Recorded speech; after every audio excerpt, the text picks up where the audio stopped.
OTB AM. With Gillette, put your best face forward with our new and improved razors.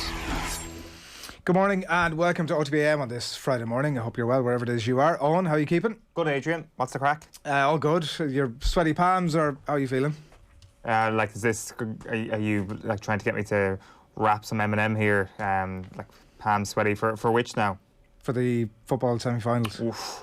To see who you're going to sit down and take notes in your black book, see who you're going to meet in the final. This is interesting here. You were on a bit of a fact-finding mission last week, I understand, trying to get to the bottom of whether or not Yeraism is a real thing. Yeah. We'll come to that on. We'll come to that in just a minute. The game this weekend, like, what are you thinking? It's the big conversation obviously about Dublin. There's loads about it in the papers again this morning as to exactly what, like, it's inarguable that they're not where they were at. And then the point of discussion comes, like, is it a little bit of a rope-a-dope, even though they're definitely not meaning a rope-a-dope. But whether the big players who haven't really performed at the big stage so far this season, well, not quite the big stage, a little bit off Broadway, but if come the big stage, the big players will arrive. And I mean, there must be an element of even them internally that don't know if actually they can turn the tap on that easily or not. It's no disrespect to Wicklow, Meath and Kildare, but I think Dublin will have a little bit more hate for Mayo than any of those three counties. And I know it's probably not a great statement of where Meath are at, that they hate Mayo more than Meath at the moment, but it's the truth. And as we heard this week on the football pod, the hate was real between these two teams, as you kind of expected it to be, because they played so often and they played in such intense games that really spilled over beyond all fairness at times. There was a real edge to those games. There was real aggression and nastiness at times to those games. So they hate each other, they don't like each other, and I think that'll bring out the best in this Dublin team if all the theories that are out there is correct, that they have been a little bit passive and bored by what they've seen so far. The sight of a Mayo jersey is the thing that'll be the red rag to this bunch of bulls out there on Saturday evening. And the more this week has gone on, the more I'm starting to see the possibility of Dublin really racking up a score and really going big on this Mayo result at the weekend. Woof. I think to hear that on, I have to say. Well, I think that there hasn't even been a period of any of the three games so far.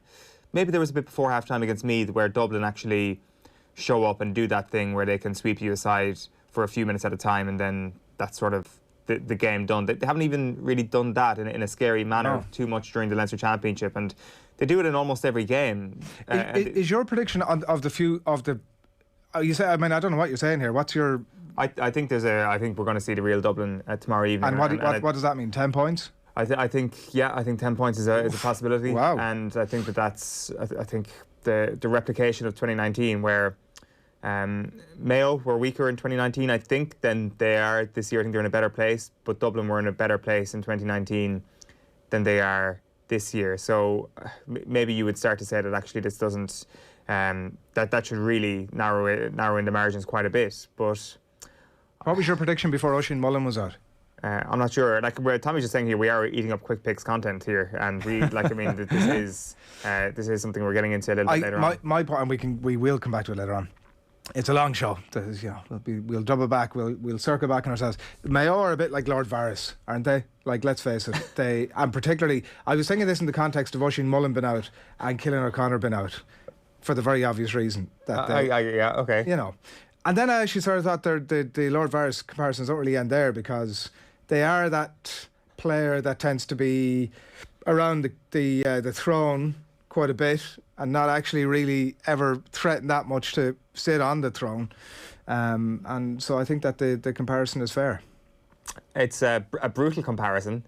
You're saying that Mayo have no manhood.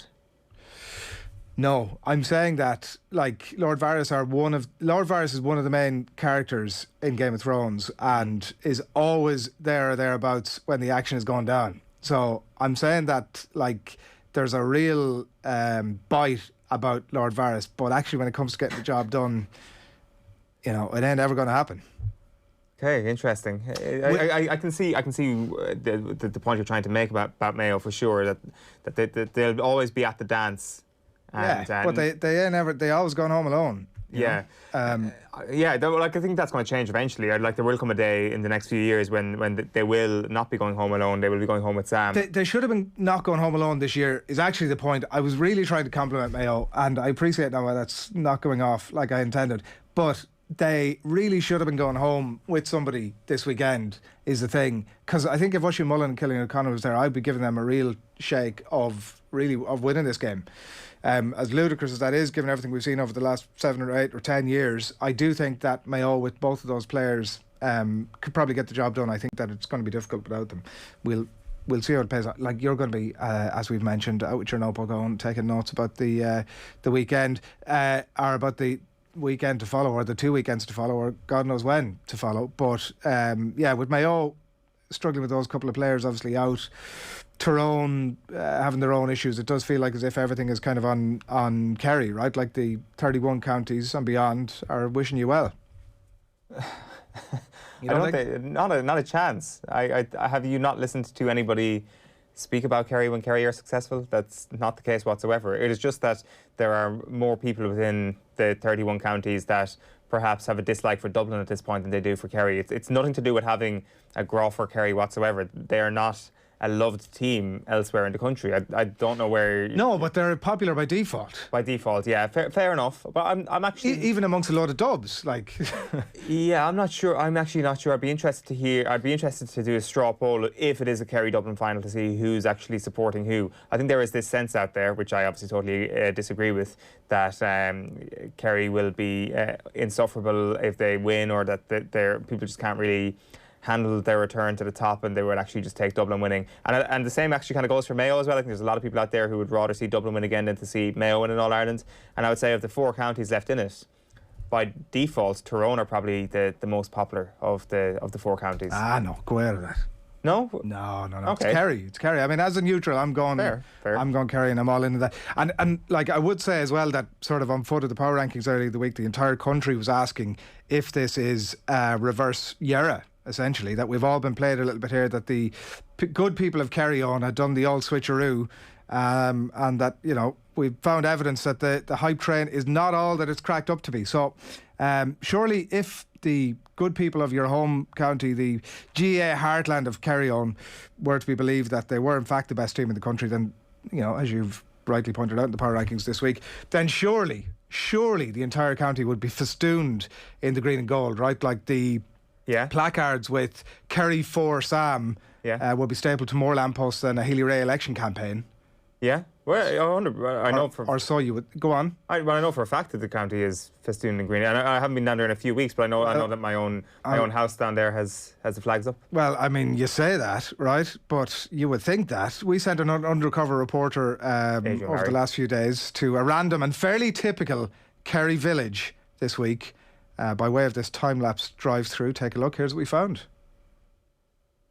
Where's the evidence of all the... Let's see, the green and gold, typical Kerry village. That's nice. Green and gold, anywhere, flags, bunting. Adrian Barry has gone to my home and taken a video of somewhere in and around my home. OTB AM has officially got weird, everyone. Can't find any green and gold. That's just a typical Kerry village, everybody. Let's rerun that time lapse again there. And like, squint now, if anybody could see a bit of green and gold here, the placards. I can guarantee you that my house is green and gold outside it. That is the village of Fireys in Kerry. There is not a scratch of green and gold to be seen.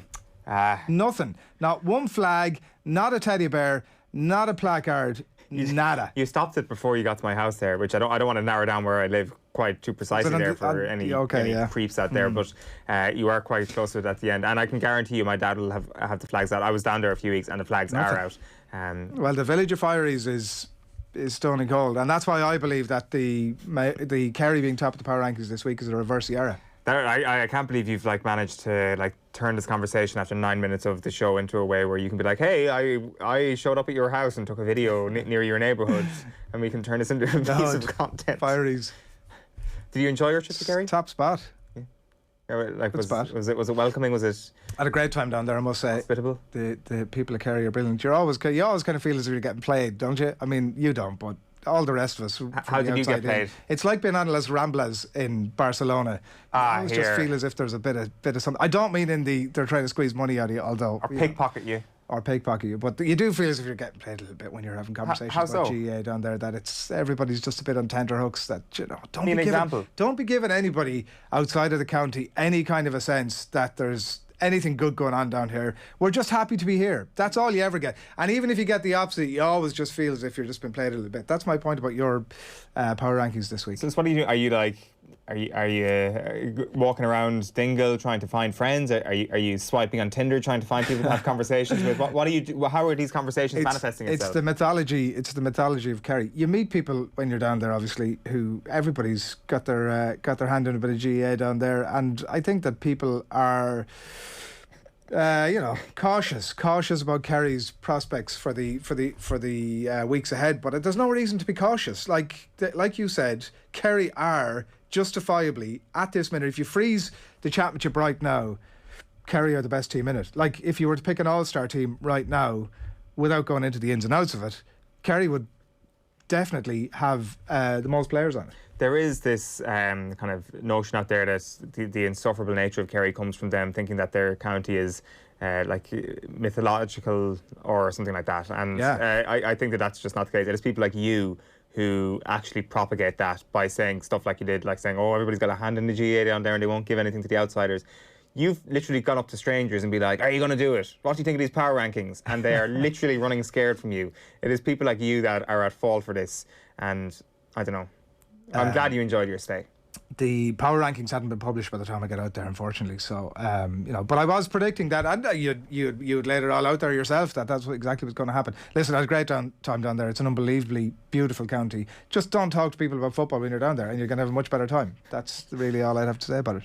Okay. But we might have to revisit again. I mean, you're saying that you'd assured me that the county was festooned in green and gold. We might need to revisit again after you beat Tyrone or get a bye. Yeah. What do you think? Possibly. I will say as well that the power rankings are not a concrete thing. If Dublin do the business tomorrow evening, they could be back sitting at number 1 next year. No, because you'd have to caveat it with Lord Varys, surely. With what? Lord Varys. With the fact that we'll see. We'll see. There could be room for movement again next week. It's a volatile thing. I have to say though, I am really astonished with your the breadth of the difference that you're expecting between the teams. That is incredible. We'll see how it plays out. As you said, we'll have the quick picks to come a little bit later in the show as well. You are watching OTB AM. It's 7:42 on this Friday morning. Delighted to have you along with us. There's a bit of a sense of what's coming up over the next few minutes. We're going to have the crime correspondent of the Irish Daily Star. Interesting developments on the front pages this morning in relation to the arrest yesterday of Gerry Hutch, the monk in Spain. We'll get Michael O'Toole's views on that in just a few minutes' time. Daniel Harris is going to preview Manchester United season, the ins and outs there, more ins than outs, and what's ahead for Manchester United over the course of the season, taking it across the back pages of the papers after that. Quick picks coming your way, 8:25. I'm sure there'll be more Lord Varys chat at that stage. A little bit later on, Paul Earley is going to join us to preview Dublin Mayo this weekend.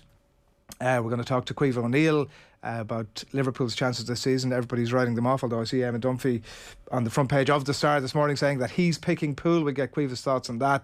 Liverpool correspondent for The Athletic. Live crappy quiz, myself versus Tommy versus Gerry at 9:10 this morning. And John Giles in conversation with Nathan last night, coming your way from 9:30 this morning. But you are watching OTB AM, brought to you by Gillette. Good mornings start with Gillette. Put your best face forward with their new and improved razors. And indeed, if you've any thoughts over the course of the morning in relation to the football or the GAA or Lord Varys or whatever it might be, we'd be delighted to hear from you. So lash those into us. Now, I mentioned there are developments across the papers.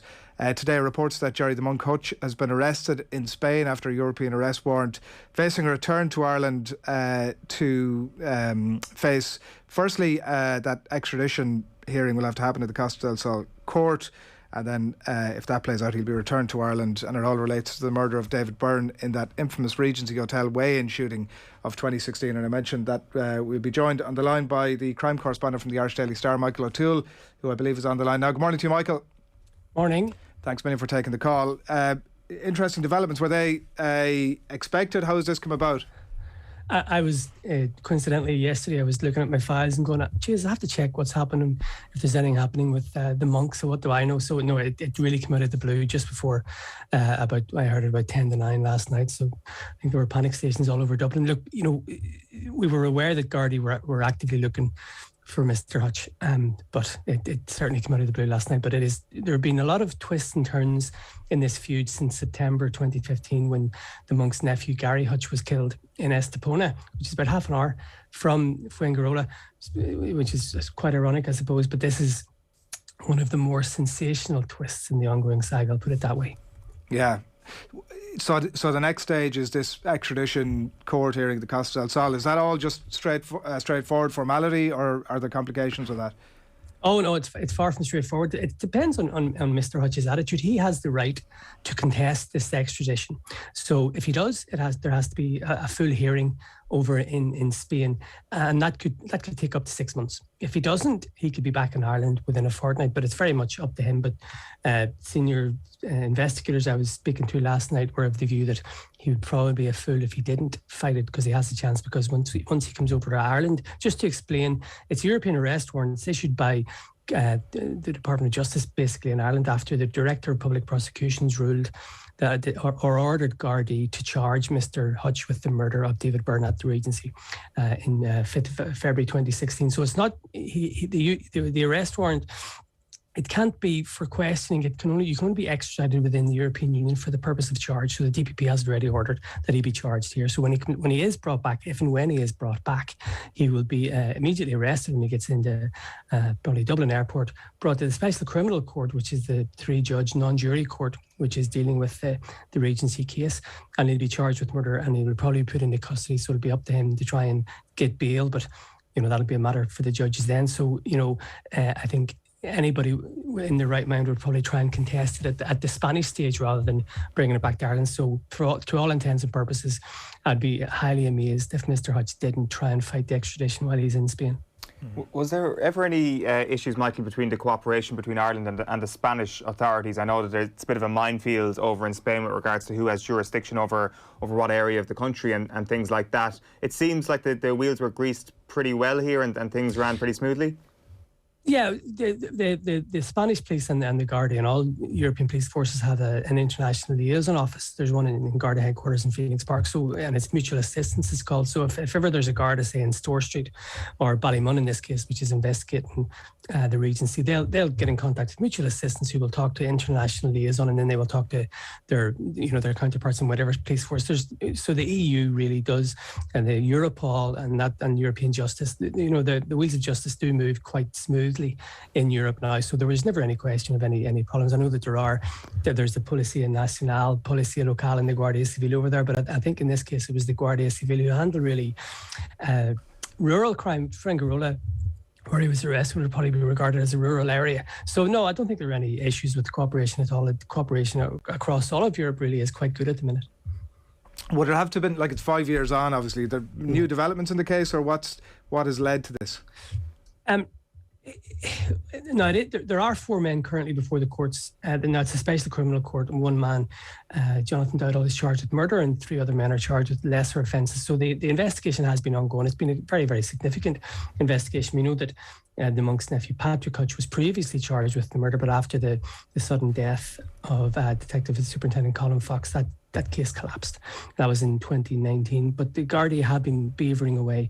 The investigation team in Ballymun have got, I would understand, significant evidence, including they will tell the Special Criminal Court, I expect, a taped conversation which they believe points to very strong evidence against Mr. Hutch. That happened a few days after the Regency, and it was a journey from Belfast to Derry and back. Gardaí from the National Surveillance Unit, we understand, placed a bug in a van or a car, as it was before it was driven from Dublin to Derry and back, and that they will say that recording contains evidence that will be used in the court. But there's other stuff. I understand there's CCTV evidence and there is mobile phone evidence, a lot of technical evidence. So it will certainly be a high-profile trial, and I expect it to be a real box office case, but also a very technical trial as well. But that won't be, look, we're talking 6 months probably for extradition. Special Criminal Court, it does have a backlog. I mean, the 4 men charged over the murder at the minute, they're up in court again on the 31st of September, when they will be given an indication how long the trial is expected to last and when it will start. But there's no doubt it'll be next year. And obviously, Mr. Hutch will be behind that. So, I'd be surprised if it was before the end of next year. Is that trial, Michael, the home stretch when it comes to the Regency story? Well, there were, if you think back to the Regency, and by the way, that was, let's be clear about this, David Byrne was murdered in it, but it was an attempt by the Hutch crime group, organised crime group, to kill Daniel Kinahan and to kill other associates. They missed Kinahan by a couple of seconds. But it was a very big operation. Everybody will have seen the pictures of the fake SWAT officers. That was 3. There were 2. There was a man dressed as a woman, and there was a man with him dressed as an old man. There was a driver. That was 6.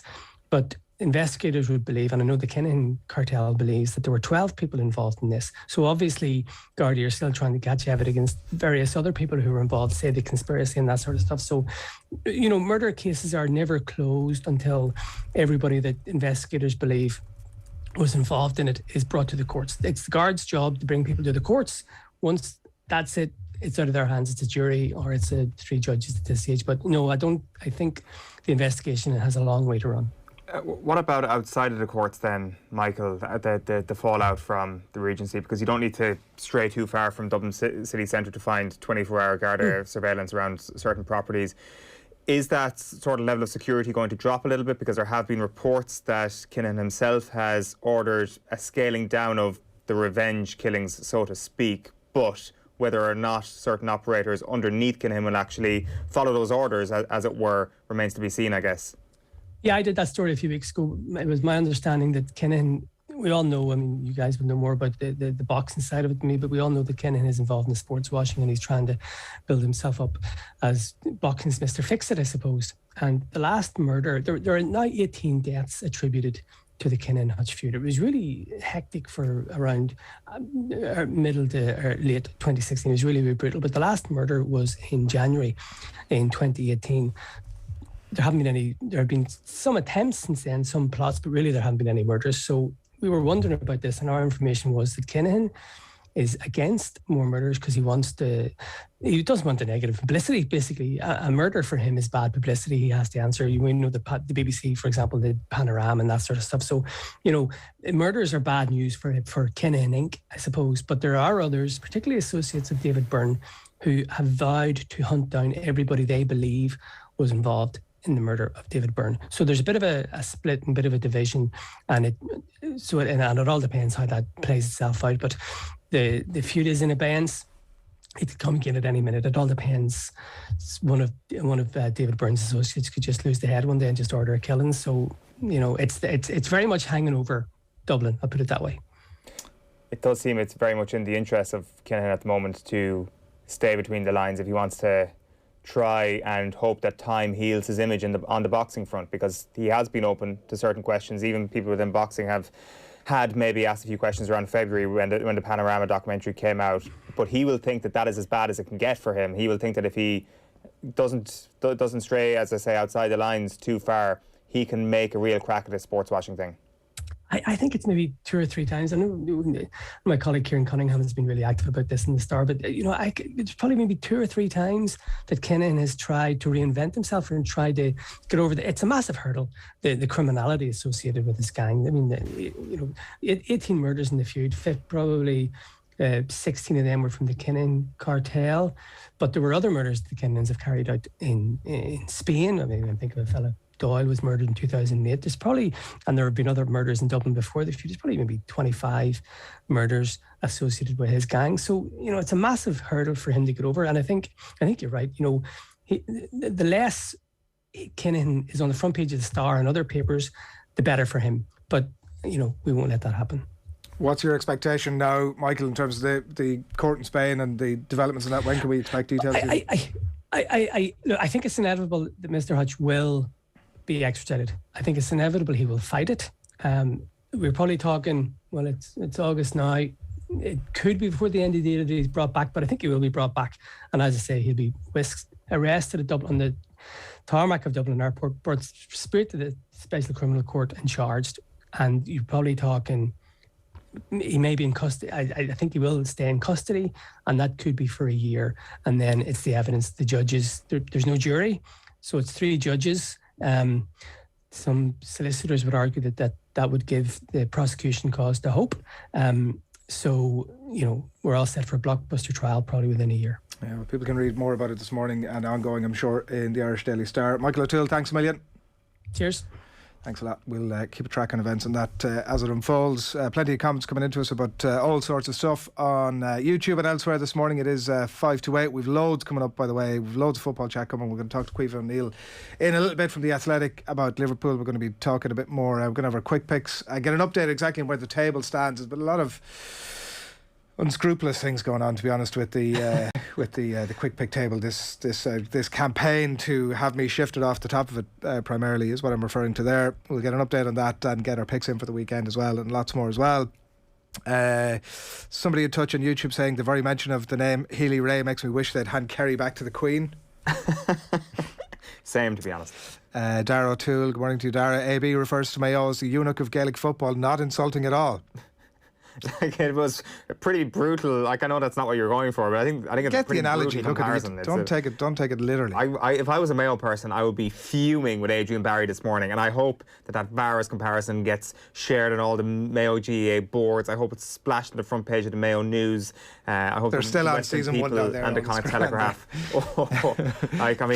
Where is Nathan Murphy when we need him to try and get rid of this snobbery that you're showing this morning? Mark Dunning says Kerry are definitely the most popular team in Leinster. I would be interested in people's thoughts this morning as to whether, if you're not from Dublin or Tyrone or Mayo, let's face it, are you all in on Kerry? Are you behind Kerry to dethrone the Dubs? I would be astonished if there's anybody out there who doesn't feel that. In fact, feel free to get in contact with us. I would say come back, if Kerry win the All-Ireland, look around to see how many people are actually happy for Kerry. I don't think you'll find too many people outside of the county itself.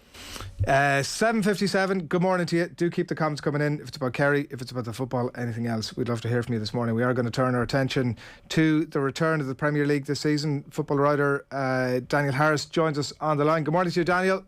Hiya. We've missed you over the last couple of months, so a good chance to catch up with you again.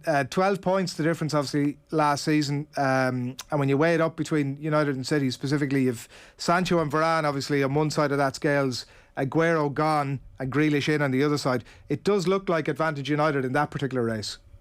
Yeah, I mean, you can never be sure about how players are going to go until you actually watch them play. So you kind of, you often see who's won the transfer window. Well, who knows? But yeah, United have signed 2 really good players. And as far as these things go, it would be quite shocking if they didn't come off, because they look like the kind of players that are good enough to go and basically work in any kind of circumstance.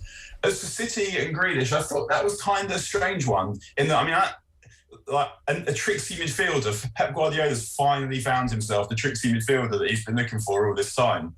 In that, City have got lots of players who are not dissimilar to Jack Grealish. And if I was looking at that squad and I've got a budget, I'd be thinking, do I need to replace Fernandinho or Rodri? Like, is there an upgrade on that kind of player available? And is there an upgrade on John Stones available? And I've got to get a centre forward. So in that sense, it's kind of strange that they've gone for Grealish, although Grealish is a really good player. And I think that he just gives them another option. So I assume that what Pep Guardiola is looking for is just another match winner.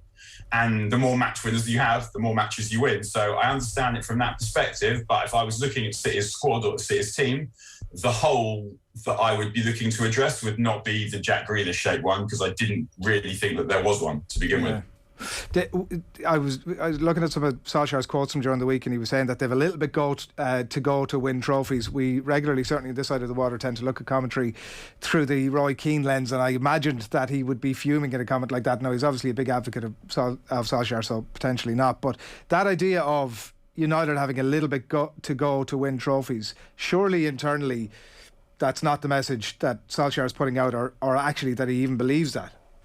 I'm not sure. I mean, when you say internally, I think that we need to make the point here that internally, probably, they're satisfied with Champions League qualification. I don't think, if the Glazers really were serious about United winning the league, they'd be giving Ole the money he needs for the midfield player that he needs. And they haven't done that. Like, they've made him, rather than say, like, what are the areas in the team? If you looked at United's team last season, you could see they need a better centre-back than Lindelof, They need a midfield player to play behind Pogba and Bruno, and they need a right winger. And those are the things that they need. I mean, they could also kind of use a centre forward and a goalkeeper, but whatever. They've made him prioritise. So basically, he's realised that he could get Sancho and he could get Varane, who are basically his first choices for those positions. I would actually have preferred a defensive midfield player or a playmaking midfield player, a deep line playmaking midfield player to a centre back. But because I think he could get the best centre back that he thought was available and get him for a good price, he prioritised getting that player. So United are still chasing. And when I say chasing, obviously they're chasing City, they're trying to make up the deficit, but they don't have the player that they want for every position, which I would say Pep Guardiola almost does have. He still needs a centre forward, whether he gets Harry Kane or not, who's going to know, who knows. But ultimately, City are the favourites to win the league because they've got the best team, the best players and the best manager. And it's very hard to compete with that, but United are getting closer. They're starting to have enough good players so that you expect them to win almost every game. But on that point, actually, it's just such an interesting point that they obviously have brought those players in. But like at the same time, when you look at their forward options and their goalkeeper options being two of the most crucial positions on the pitch, there is an uncertainty, right? Like about who's going to start in goal for United. Is Martial going to deliver goals? There's a big uncertainty about two hugely important positions. I think that what you sometimes get teams who you might look at them and be able to pick holes in the team. But when you look at this United team, I think they're going to be unlikely to be short of goals. They've just got so many good attackers who are able to find goals out of nothing that it's true that they are lacking that centre forward. Chelsea have just bought themselves one. I mean, he was previously at United and didn't quite fit in with the way that they wanted to play and wanted to go, I think, himself. But they are lacking that centre forward because Cavani is not going to be able to play all the games. But with Rashford's going to come back and he's going to be fit, which he hasn't been for a long time, and he's going to have a point to prove and a place to regain. Mason Greenwood was really good at the end of last season. He's looked really good in pre-season. He's a goal scorer. Sancho scores goals. Martial, they're not going to have to rely on him in the same way. Like Martial let them down last season, was a problem last season because they were relying on him. This season, unless there are injuries, they're not going to have to rely on Martial. He's going to be another player, another option that they've got. So having him is good because he's a good player and his top level, we know, is a really good level. It's just the level that he hits the rest of the time that is a problem. But he's not going to be getting into the team unless he hits that level. So hopefully he's someone who can get back to where he was the season before last. It's a shame that Anthony Elanga's injured because he looked ready in pre-season and he's someone he's a really interesting player because he has the agility and the speed of a winger, but the instinct of a centre forward. So he wants to score goals, he wants to get into the box, he wants to score tap-ins. And United have lacked that a little bit over the last few seasons. If you're looking at Rashford and Mason Greenwood and Martial, that would probably be the single area with all of them where you'd want them to improve is scoring more cheap goals. So I don't think United will be short of goals, and they also should be good at stopping them because the defence that they've got might be the best in the league. What United lacks still a little bit is a midfield that is able to dominate a game against any opposition. But what they've got is they've got Pogba and Bruno, who are two high-risk, high-reward players, which means they turn the ball over a lot. They're not looking necessarily to keep possession that much at a time. They're looking to create goal-scoring opportunities. But United have moved the ball really well in pre-season without those players always playing. They've looked in pre-season like they know what they're doing, like they've got a plan about how they want to move the ball through the pitch, and that's something that they've lacked over the last couple of years. Whether they're good enough to be able to impose that against Manchester City, against Liverpool, we don't know yet because we haven't seen this particular iteration of Ole's side try and do it. But by virtue of scoring goals and not conceding goals, I mean, it's a bit like boxing where you just kind of in its way boils down to hit and don't get hit.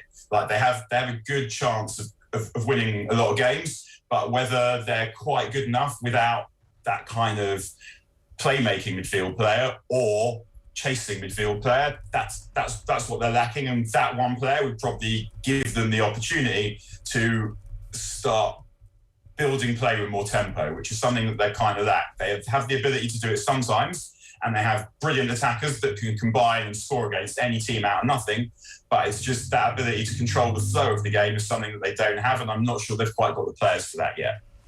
When you're looking through the top four, Daniel, on paper, where do Harry Maguire and Raphael Varane rank as a centre-back partnership?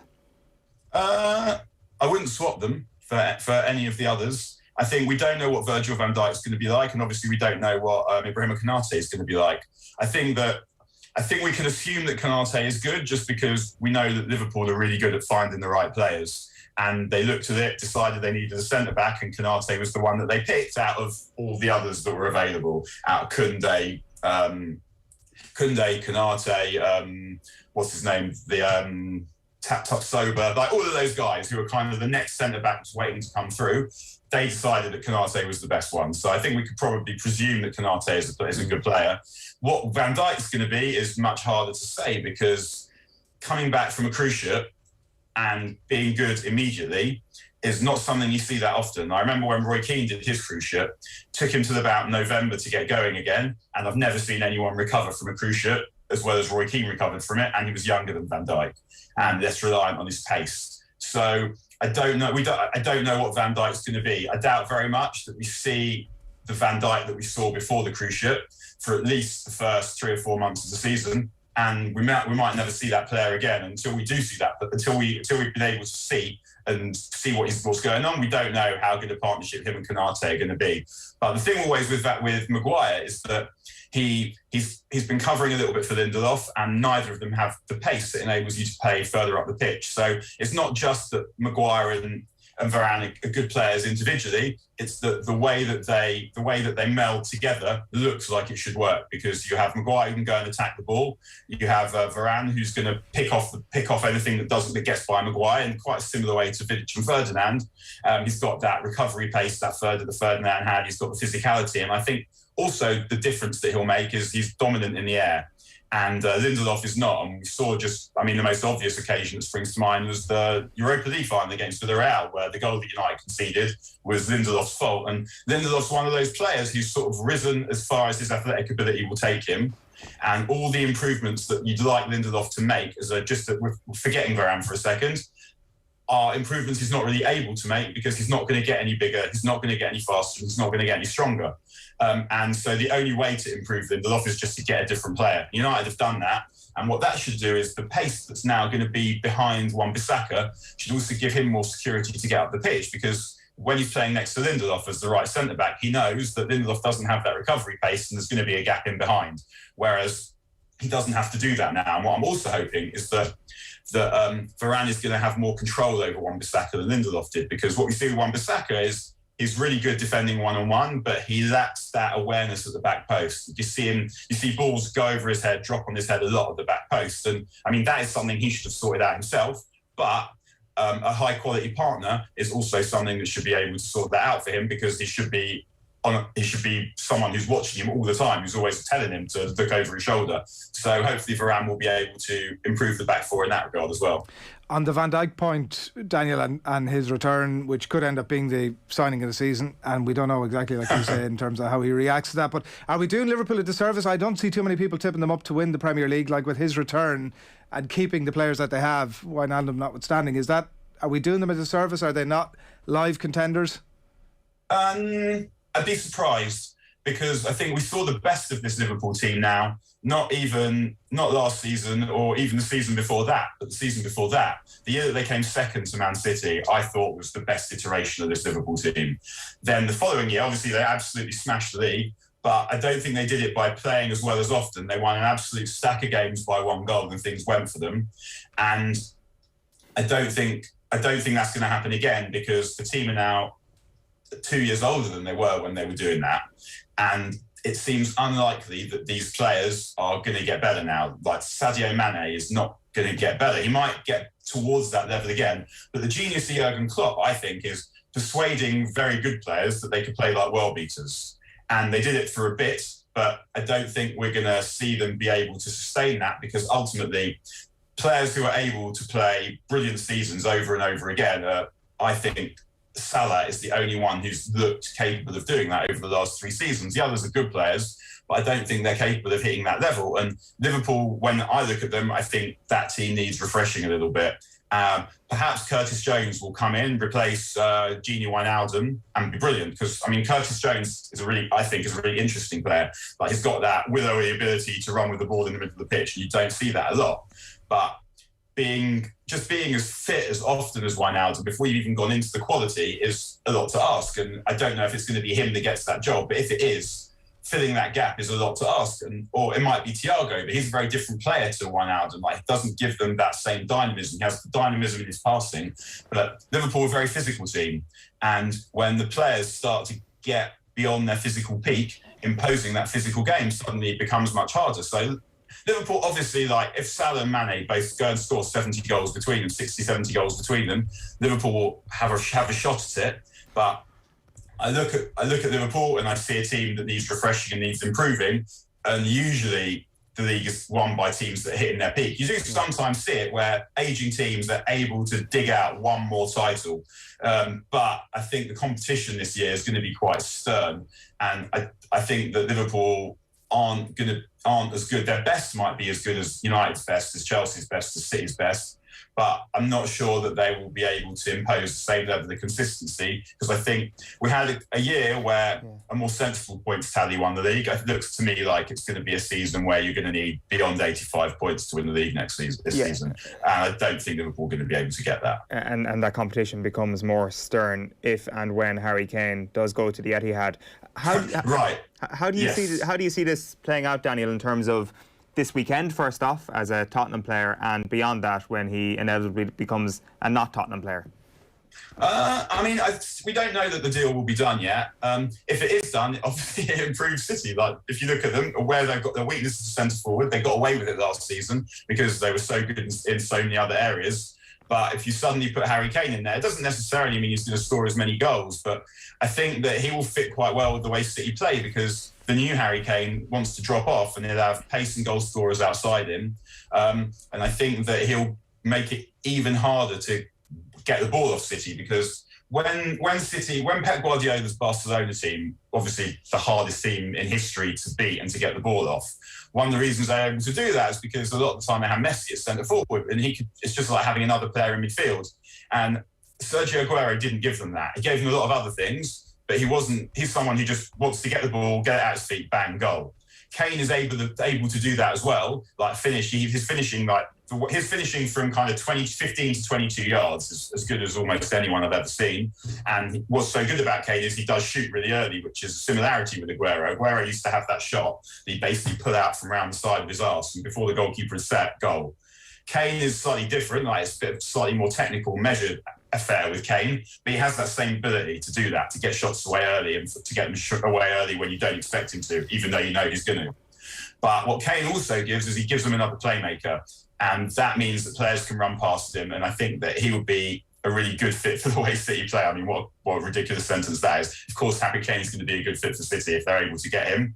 And I think what that gives City as well is, and it's the same with Grealish to an extent, is that it gives them just another source of goals. And teams that win leagues often, we saw at Liverpool, as I said just a few minutes ago, they got involved in a lot of tight games. But if you've got players, the more players you have that can score goals, the more tight games you're likely to win. What Liverpool don't have is that they don't have options on the bench, really, that you can bring on to win tight games. And City absolutely are going to have that. And if they do get Kane, that'll just give them another route to scoring a goal, another way of winning a game 0-0 after 70 minutes or 1-1 after 87 minutes. And those are often the games that decide who does and doesn't win the league, like those tight games. And when Alex Ferguson when he wasn't allowed in the dog days of Glazer, when he wasn't really allowed to go and buy expensive players, the way he got around it was he just had loads of wingers and loads of centre forwards that he could toss on. And City is starting, not that they don't have loads of centre forwards, but they have loads of attacking options that change the way teams who have been defending have to think about the way that they defend. If you're suddenly facing a player with a completely different skill set and you've been concentrating for 80 minutes or whatever, that ability to go and toss on an entirely different player that represents an entirely different challenge against tired legs and tired minds is a very helpful tool in winning leagues. And City have that, and Liverpool don't have that. And United are starting to get it. And that's one of the reasons I think that United will probably finish above Liverpool, and I think City will finish above Liverpool too. So ascending order 4 words. You might have just said it, but ascending order 4 words. The top 4. In ascending order, Liverpool, Chelsea, United, City. Nice one. Talk to you. All right, guys. See you and have a good weekend. Thanks a million. Daniel Harris there. Football Rewind. United Rewind. Looking ahead to the season ahead. Interesting stuff there across the board. We've loads to come. By the way, it's 8:15. Loads of comments coming into us on the football and the GAA. Plenty more besides as well. Pack show en route. We're going to hear from Paul Earley before 9 o'clock to preview the first of the All-Ireland football semi-finals. Our GAA Quick-Picks on the way. Going to talk Liverpool, Caoimhe O'Neill, and we're back after these with Friday's sports pages. OTB AM on OTB Sports Radio, Ireland's first and only sports radio station. Football is back. The Premier League on OTB. Ball to Sterling! Raheem Sterling! Exclusive Premier League live commentaries every Sunday. The very best expert analysis on your phone and for free. Download the OTB Sports app now. Sean, what's that thing going round the garden? That is our new Husqvarna auto mower. Auto mower? Yeah, it's a robotic lawnmower from Husqvarna. Cuts the grass automatically, has GPS tracking and an app. Even works in the rain. I just thought, why spend time cutting grass when I could spend it with the family? Great! You can put the dinner on, so... No can do, love. Have to paint the man cave. Husqvarna auto mower. Never mow again. Learn more at husqvarna.ie. OTB AM. With Gillette, put your best face forward with our new and improved razors. From our point of view, if it was going to my own point of view, for his absolute consistency. And I seen him on an all-star trip in Philadelphia in 2019. I James McCarthy all day on the other side. But you think you need him? It's not that we need him. It's just that even last Sunday, Paddy, Sunday there, like when he seems to know when he has to. And we mentioned it against Donegal. He has this instinct where he knows when the game needs to be quick, and he knows when the game needs to be slow. And I think that's like I'm 37, 38 years of age, coming 38 years of age. And I'm telling you now, I still can't do that. Well, I can't do quick anyway, but I still can't. It's very hard. Slower. Yeah, it's very hard to recognise that on the pitch. And he just seems to have that gift where he can just go, and he seems to be able to do anything for the team. You can play him a right half back, you can play him midfield. I'm sure if you played him a wing forward and you needed him to do it, he'd do it. He just to me, he's an exceptional player. Oh, like I absolutely agree. I think already he's arguably Dublin. He'll go down along with maybe Stephen or some of the guys from the 70s, or maybe even surpass them as Dublin's greatest ever player. His longevity, he was there in 11 at wing back. I think he's eight All-Irelands now, chasing a 9th. And he's still, like last Sunday, he's still so important to Dublin. He's just, I love him. He is, I love that man. He is someone you want on your team. Looks like no matter what, if you want a row, he'll have a row with you. Yeah. If you want to go toe to toe and run up and down the pitch, he'll do that with you. If you want to play just pure football, he'll do that as well. He can do absolutely everything, and Dublin are just blessed to have him. So, but that's why I feel his best game is that transition and just pace and energy, and just the guy could just sprint for 70 minutes. And I think that Mayo have that. That's never been an issue for Mayo as well. But definitely his mentality, I think, you'd have him on any team. Any team. I was glad last week, Paddy, against Kildare. So obviously they said we'll keep the ball away from Fenton for the kickouts. And Kildare did. So the plan to McCarthy, your man catch the first one. Feel in the back of his head, like, you know, maybe went 50-50. By the third one, McCarthy was coming through and the ball was going. So he got the first one into the back of the head, like, you know, the way you should. And then it was just like your man, like the Kildare midfielder did quite well, but I was just kind of laughing at him, thinking he would do anything. Yeah, he sounds like a great teammate as well. It'll be interesting on Saturday. I think he could be the man for Matthew Ruan as well, so that'll be interesting. So Andy's taking James McCarthy, and Paddy, we're going to say you'd have found a room for Lee Keegan somewhere, maybe. You probably would have found Lee. You would have found room for Lee Keegan somewhere, I'd say. Yeah, Lee was the best player on our team, lads. Make no mistake about it. For that period of time, there's nothing like it. Similar, Andy, I think I used to love that he was so good going forward, but you'd no qualms of putting him on the opposition's best player, and he'd absolutely just take that guy out of the game. Like that's the mentality to do that. That's hard for a player when you're thinking, hold on, I'm the star of the show here. Like I can score 1-3 from wing back. Let me go. But his attitude for his teammates from the outside looking in, he's putting the team first. He goes, okay, you want me? I remember marking Oran McNeilish against Donegal when he was going well for them, and I was just like, I don't think we need to touch the ball. Yeah. He obviously was on Dermo for a lot of our games. He could do that just for the team. Yeah. And even at times he'd still go forward on the off chance and kick a couple of scores. He was a spectacular player, and I loved his attitude. It's just his approach to it. He had a summer where he did it to Shane Walsh, Michael Quinlivan. He obviously went toe-to-toe with Dermo. Could have been the same year as McNeilish as well. He was just outrageous where he'd man-mark them and break forward as well. There should have been a position named for what Lee Keegan was doing there, because it wasn't a wing back, it wasn't a corner back, it was nearly like a specialised position. Do you want to jump in, or will I move on? Sean Kavanagh, he did it in that year as well. Yes, you're right, Sean Kavanagh as well that year too. Yeah. We needed, like Paddy is saying it, so he marked Sean Kavanagh. He absolutely kills Kavanagh, and Kavanagh ends up getting sent off. And when he's sent off, then the game finished, I think, 13-12. And out of the last 3 scores, Lee kicks 2 of the 3. And it was just kind of like, I've never seen anyone in Mayo perform at that level consistently for 3-4 years before that. So that's why I put him up there as the best player that ever played for the county, in my opinion. Brilliant stuff from Andy and Paddy in the company of Tommy Rooney there on the football pod, and episode 14 is out now. They're speaking about which players you heard there that they'd have signed for each other if the transfer market was existed in the GAA, and all the more pressure on Lee Keegan too this weekend with Oisin Mullen out. So we'll see how all that pans out. The football pod with Paddy and Andy available to listen to everywhere right now, but you really should go and download the OTB Sports app, as people have been doing in their droves over the last few weeks. To get the Paddy and Andy pod first, because it appears there exclusively first every Tuesday for 24 hours before it's in all your other feeds. So head along there and pick that up. Now, the back pages, we're going to start with otbsports.com for you this morning, let you know what's happening there. It was the reaction to Bohemians' 2-1 loss to PAOK last night. They go out 3-2 the Europa Conference League. And that's the end of Bo's campaign. So full reaction to that live on the website now. David Louise taking a swipe at Jamie Carragher for brain freeze criticism.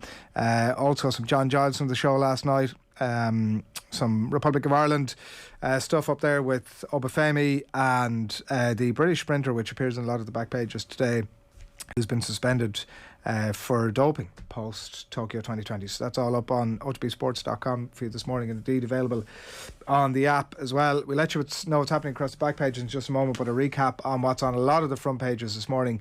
That Gerry Hutch has been arrested yesterday in Spain. It follows on from the 2016 Regency murder of David Byrne, and he will now face an extradition court in the Costa del Sol, and that could take several months, as Michael O'Toole, who's written the story in the front page of the Star this morning, was telling us earlier on, before he would be, if and when was the expression used, that he would return to Dublin to face those charges. Now, back pages after that across the board. Blue Kaku, Rom Joy at €115 million Chelsea switch. He is back. Romelu Lukaku says he's blessed to be back. I mean, he's probably saved Inter Milan in the process, obviously. Plenty more reactions well around City bid for Kane. That looks to be formalising and gathering a bit more pace as well as the days go on. And reaction to the League of Ireland clubs in action in Europe last night. Pretty bad across the board, it has to be said. Apart from Shamrock Rovers, who continue to fly the flag, all the rest out. But that's the latest there. And Casey free to take on Cork. Kieran Cunningham writes there as well. Peter Casey cleared after that sending off in their previous game. The Irish Independent for you.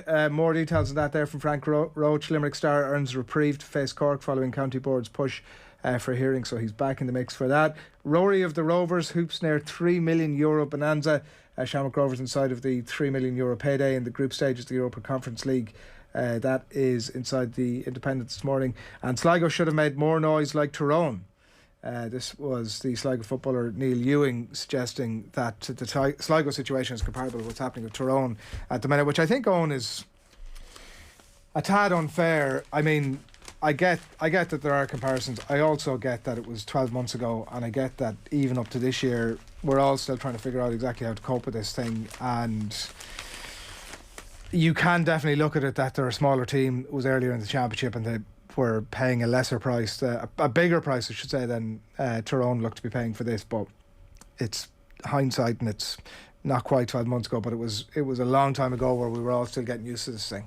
And Sligo could have made a case last year and it might have been rejected because it was a Connacht Championship match, and the GAA this year are not going to reject it because it's an All-Ireland football semi-final.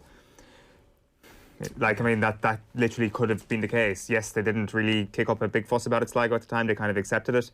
And maybe it wouldn't have been the case if they did kick up a fuss, but then again, there's no guarantee that they would. This is a bigger game this weekend than the one that Sligo had called off last year. I've got loads of sympathy for them not being able to play a fixture last year, don't get me wrong, but there is there's different gravity to this game for sure, and it's an All-Ireland football semi-final. It's one of the marquee games of the year. There would have been movement last year, I feel, for an All-Ireland semi-final. I'm not convinced if the GAA were really put under pressure from Sligo last year they would have actually moved the fixture for them, but there's no guarantee of that either. So I don't know, they will feel a little bit aggrieved by it, but I don't think it really factors into what the GAA are thinking over the next little while when it comes to Tyrone. The Irish Times this morning, a photograph from the Tallaght Stadium last night, Dundalk in action there, beaten 2-1 by Vitesse and go out 4-3 then in aggregate. Really fine margins for some of the League of Ireland teams in action last night, but out they go. Better news for Shamrock Rovers, play Flora Talon in the next round. Flora Talon in the next round. That's their 2-0 win over Twitter last night. They win 3-0 in aggregate and on they go. So that's the big and good news from the League of Ireland clubs last night. The Irish Daily Mail, keen on Kane. City eager to snap up the Spurs star for 120 million quid. Is the story there. And Limerick boosters Casey cleared to play in the final, writes Philip Lanigan there. More inside on that.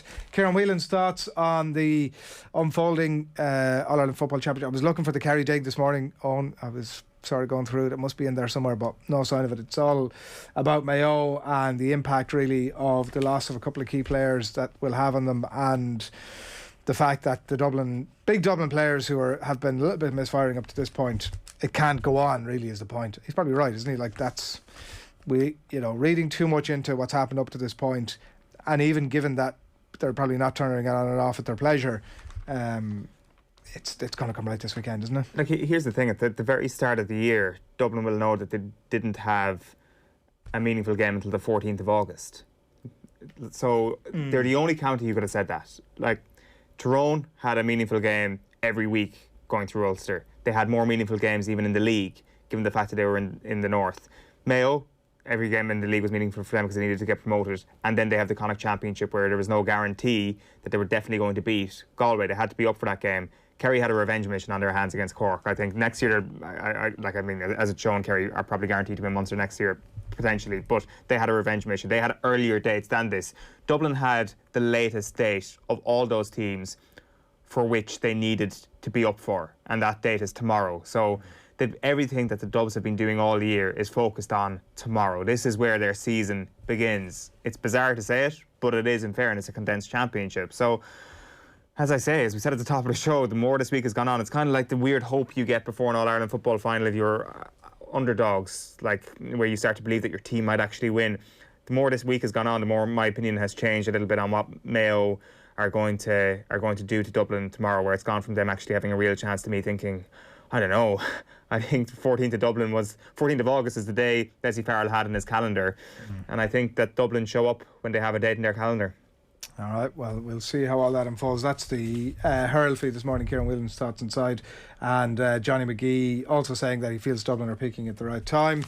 There's a lot in the British papers, the English papers feed this morning about the Team GB relay silver medal winner failing a drugs test. This is the story of CJ Uja, who was the lead man in that 4x100 metre relay. They were narrowly pipped to second by the Italians, but it looks as if appeal pending that they are going to lose their medals for that, and Uja himself facing a possible 4-year ban, which at the age of 27 you assume is a career ender for him. He's tested positive for the banned substances Austrain, also known as, got another name there, they are not steroids, it says here from Martin Ziegler and Matt Lawton in the London Times today, but rather muscle building anabolic agents. and that's how he's found his benefit. So he's going to pay a big price for that. Plenty more as well in the Irish papers. The Mirror here, the big two, O'Shea and Fenton in spotlight ahead of semi-final clash. Interesting to see if they end up picking up each other. What role Matty Ruan has to play in all of that, and Casey free to play as well. The City chase of Harry Kane, and look who's back. Pretty good headline for you there. And the Sun is where we leave it. The Irish Sun this morning. Rovers hoops are Rovers and out is the big thing here. Hoops are in a playoff place, and Dundalk and Bows dumped out, and some of the other stories there about Lukaku and all of the rest of that good stuff as well. Do keep your comments coming in. It's 8:30. It's Friday morning. We're still got a live crappy quiz coming your way. No doubt it'll be hugely entertaining and not at all controversial. We'll also speak to Caoimhe O'Neill of The Athletic and preview Liverpool's chances to Premier League season ahead. But right now, time for the quick picks. Some of these critics, these pundits, I absolutely adore them lads. I have unbelievable time for them, but they're a great bunch, but it's not acceptable. They like to play the hard man when they're on it. It's not very pleasant when you're trying to manage a team. All you're looking for is a bit of civility and a bit of decency, but they just dismiss you like you know, you have nothing to do with the bloody occasion. This slot is dead. Nobody cares about this slot anymore. Will, Tommy, good morning to you. I hope you're well. I hope you're having a happy week, and congratulations on all your success in this slot. Let's have a look at the scores as we go into next week. Joke. Absolute joke. Fourth place is me on 38 points. Will is on 42 points and joint second place with Adrian on 42 points. Congratulations, Tommy. You're on top with 44 points. I hope you've had happiness conveyed within your own emotions. Only rightfully where I should be. That's a joke. Glad to see it. Going into the stretch and into the time that matters in the championship, I'm in the right position. Still plenty of controversy over the fact he's in that position, given that last Sunday's All-Ireland semi-final was a draw, and yet points have been administered for Cork winning. There is no draws in this year's All-Ireland Championship, Will. Extra time only, penalties only. I would have gone for the draw had it gone to penalties, but because there have been no replays, we've said that it will be winner on the day and we will take the margin on the day. And we said it, Will, 6 weeks ago. Loud Offaly. You boys all got the points for Offaly after they bet Loud after extra time. I went for Loud that day. Was Loud Offaly in the, just as a point of accuracy here, was Loud Offaly pre or post this bizarre and life-changing exercise of introducing new rules? Before or after that? Because that would actually heavily impact on your potential to get whatever number of points you seem to get out of that, about 6 points coming from absolutely nowhere beforehand. I was actually in second position beforehand, Adrian. Look, it's ludicrous and it's all a big ploy to keep me off the top, but look, so be it. Still a few weeks to go. I'd still be cocky. I think a bit like Sligo last year, Tommy didn't kick up a fuss about the fact that result counted after extra time between Offaly and Louth, and now here we are in the serious end of the championship, and we actually have a debate around the rules, which I think we're more than entitled to have. Don't be dragging poor Sligo into this. It's nothing to do with Sligo. I sure as hell enjoyed that little exchange between us all there, focusing on who should actually be at the top. Again, these scores don't matter. This is just for fun, and whoever finishes last, it doesn't matter. There's no relegation this year. Let's have a look at our predictions for tomorrow evening. So you guys last week were like, I'm going to go for a big score to, as I say, be a scumbag and try and outdo the others and out-tactic everybody. So, you know what? Have a taste of your own medicine, everyone. Adrian's going for Dublin by 3. Tommy's going for Dublin by 2. Will is going for Dublin by 4. And I am going for Dublin by 10 points tomorrow evening. So read it and weep. The only other option there was to pick a Mayo win or go nuclear on Dublin. I have seen that big red button and I've gone, Dublin are back. Dublin are here. Dublin are going to win the 7 in a row potentially. Would you actually believe it's going that? To start tomorrow. You're not doing that just for I actually kind of believe it as well. I'm maybe over-egging it a little bit for the sake of this because I thought somebody might have gone 7, 8. I did expect one of you to go in that direction. I didn't expect everybody to go to use only one hand to count the margin of score. So I have over-egged it maybe a tad, but I do believe after the week that we've had that I'm starting to see a case be made here that Dublin are going to have a 2019 level win against Mayo tomorrow night. Ooh. Lads, could you just imagine the controversy, the utter consternation in Kerry if Eoin Sheahan had this week put his own county number 1 in the official Gaelic football power rankings and also backed Mayo to beat Dublin in the quick picks? It just couldn't happen, Tommy. Forget about the lack of bunting and fireys. They'd have Eoin Sheahan up on the stake. He'd be hanging there. They'd be like the David Beckham in England after the World Cup in 1998. it would be a galaxy brain moment to do that. Do we not think, though, lads, like, are you guys not a little bit shaky over the magnitude of your prediction given the Oisin Mullen news and especially given not so much the performance against Kildare, because it wasn't great, let's face it, but some of the personnel that were coming back into that Kildare game? Because as we know, we don't get any team news. We don't know for sure what teams are going to line out before any game. But I think the most important two storylines from the Kildare game is that Owen Murchan was on the pitch and John Small were on the pitch, and that for me was a department where they were severely lacking, especially after the injury of Robbie McDade as well, and that's completely turned on its head. And I don't know, it's just like you look at the two sets of backs and it's like Dublin have the upper hand in this department, and you bring in their shot efficiency, and I just think that in pretty much every department you're looking at Dublin being stronger tomorrow.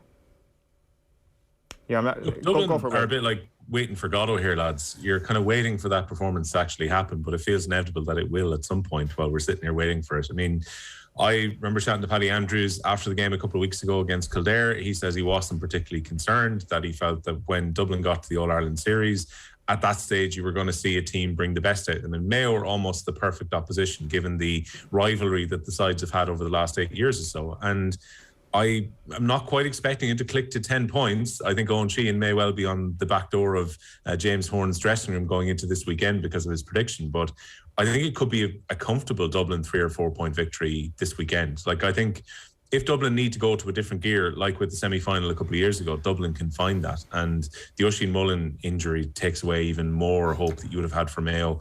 Take the fact that Cillian O'Connor hasn't got back in time for the All-Ireland semi-finals. All logic would point towards a Dublin victory. But I don't know. Nothing has pointed this year to the fact that they're going to open up and win by 10 points against a team like Mayo, surely. Like, it's always been so close, Owen. And, like, not the last I can understand why. The last meeting, okay, you're right. At half-time, though, it was a match and Dublin were incredibly controlled in that second half, but they didn't blow them away. Like, I know it was a 6-point win, but... And like in 2019... we had the blitzkrieg after half-time, an incredible 12 minutes of football when they blew them away. But Owen Murchan was flying that year. Yeah. John Small was flying that year. Paul Mannion was incredible in that 10-15 minutes. Kieran Kilkenny and Conor Callum were in form. Nobody had done anything to Brian Fenton that year. Like, Dublin were in really good form. They still had their bench. They still had Connolly to bring on. They had Andrews on the bench. They had, any amount of players that they could call upon. This year, I've seen both teams in the flesh a few times. Mayo have not proven it against any, bigger opposition. Like, absolutely. They breezed through the Division 2 campaign. They bet Sligo. They bet Leitrim. They got by Galway. They've done what they've had to do. It's such a pity that Cillian O'Connor isn't fit and ready to go. It's such a pity that there's doubts about Oisin Mullen. It's such a pity that Jason Doherty and Brendan Harrison haven't played since that Dublin Mayo game in 2019. It really is. What do you mean doubts about Oisin Mullen? Is he not just out? Well, as I said, we're not sure of team sheet. I genuinely if Oisin Mullen plays, can I change my prediction? I would genuinely, absolutely. Come on, let's. This is a brave call. Okay, so Oisin Mullen's in, Adrian. Oisin what are you starts. What's your prediction then, I'm Adrian? going Mayo by 1.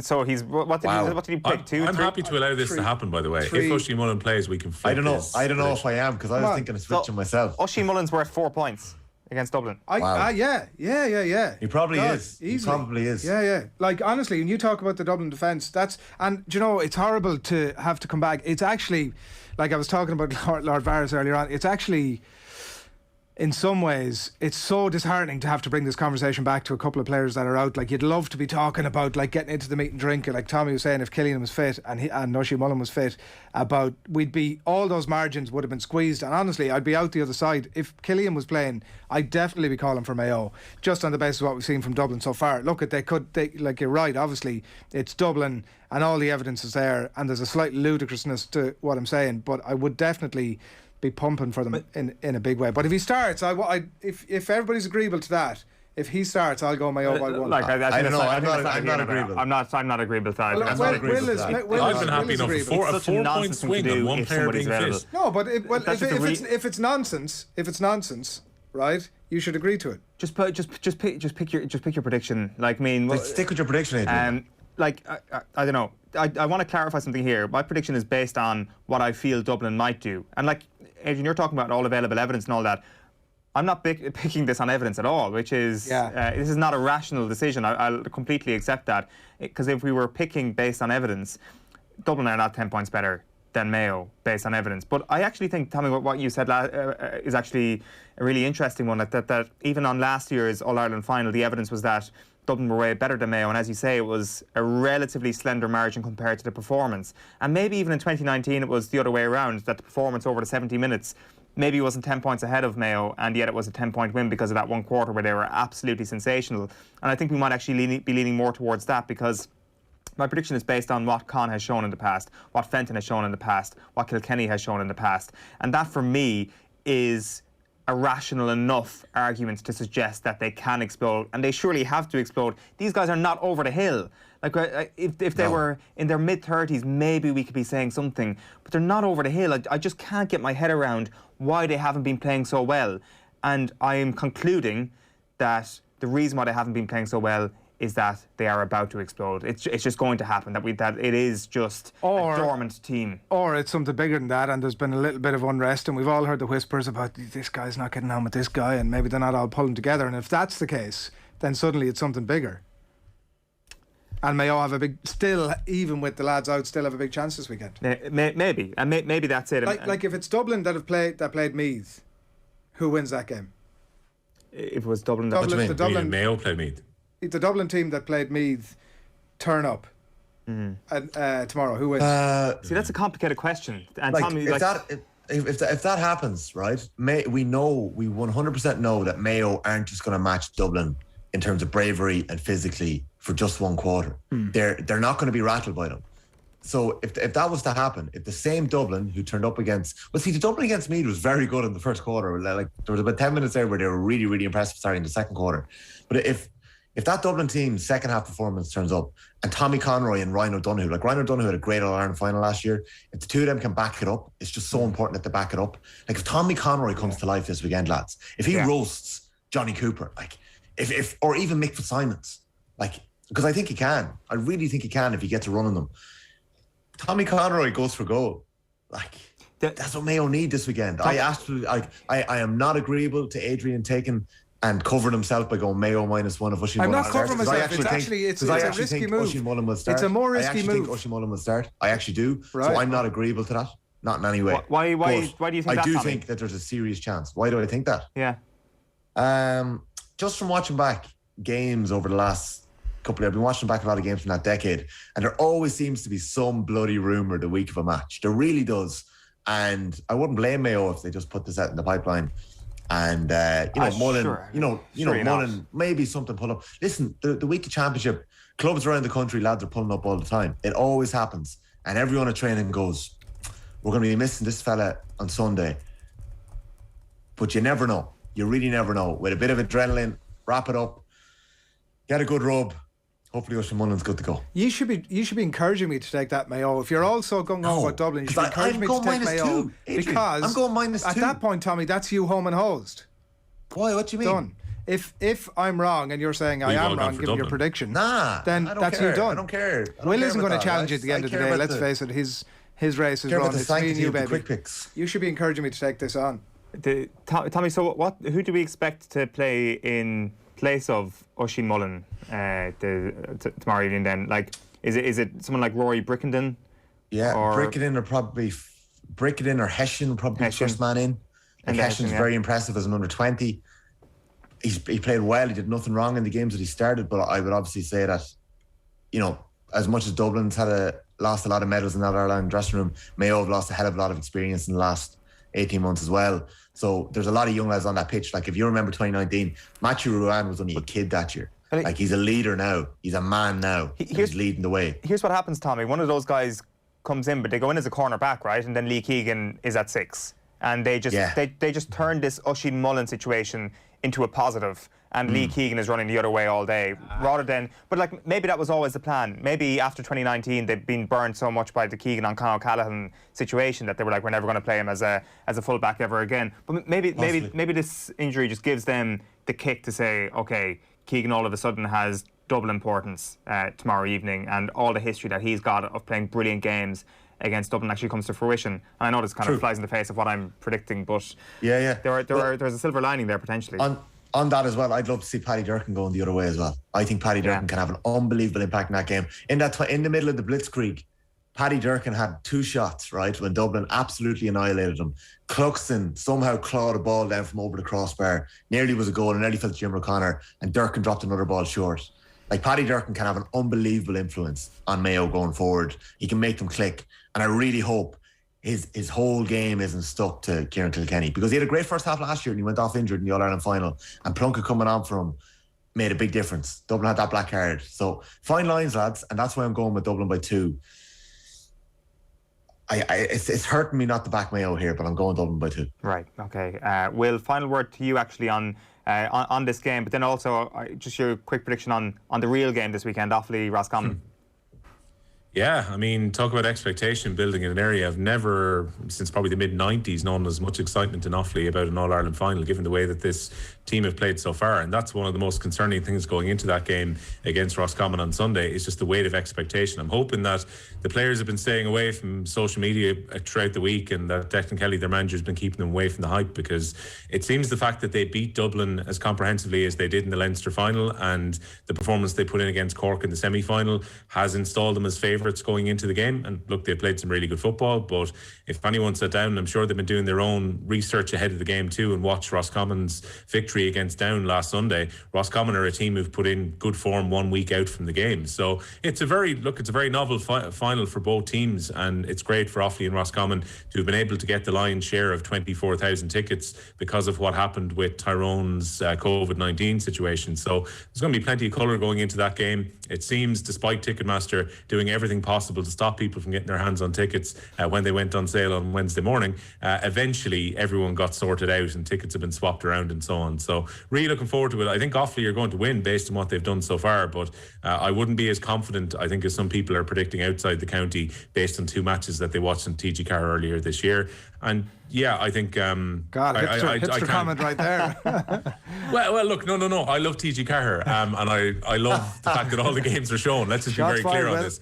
My point is that everyone is backing it off 2 games that they sat down and watched and went, oh, look at this team playing really nice football, and they're just going to go to Croke Park and win. It's a new experience for so many of those players as well, lads. Like, we've seen good underage teams go into finals before and went, hey, where did their form disappear from a couple of weeks previously? So it's more difficult than senior teams who are a bit more experienced at it. But look, I'd love to see Offaly win, and it's been remarkable to come home from Dublin each day into Tullamore and to see more flags going up in businesses along the way. It's a long time since that's actually happened. And looking at some of the pictures from Roscommon as well, they've got the flags out across the county too. So really looking forward to it, and hopefully we can get one over on our neighbours just west of the Shannon. Best of luck, Will. Football's coming home. Tommy, enjoy the weekend as well. You too, lads. That's Cheers, this lads. week's Quick Picks. I absolutely adore them lads. I have unbelievable time for them, but they're a great bunch, but it's not acceptable. Yeah, it's great to see, isn't it, on like counties who get to the latter stages of the All-Ireland Championship, getting the bunting and the flags out and just going for it. Really do your heart. In an All-Ireland final, you know. There's no All-Ireland finalists in senior level determined yet, in case you were wondering. Is there like a Fireys community group who could get together, like off the back of this, as I'm sure they probably gather in the community hall every weekday morning, I presume, to watch this broadcast. I presume off the back of this, the fundraising will begin. And they'll hear into it. Is that right? Or I hope so. Bunting makes the village go around, as that's will be our new motto. Jesus, it's a weird place. Like, hold on, it's a let me drive place. through your home village and see how weird that is before you come at me. At Loan. No, it's weird in that, like, I had gone through Fireys and had driven through it about 10 minutes, and then I saw a sign on the side of the road in a different town entirely saying Fireys GAA Club. It was like, how slow are you driving? I've just been driving in a circle here. What the hell just happened? Fireys GAA Club is actually in Farm 4. It's not 10 minutes. It would have taken you about 40 seconds to drive that. So don't be ridiculous for people who don't know. And I mean, what's the story with that? Why is Fireys GAA Club in a different town? It makes no sense whatsoever.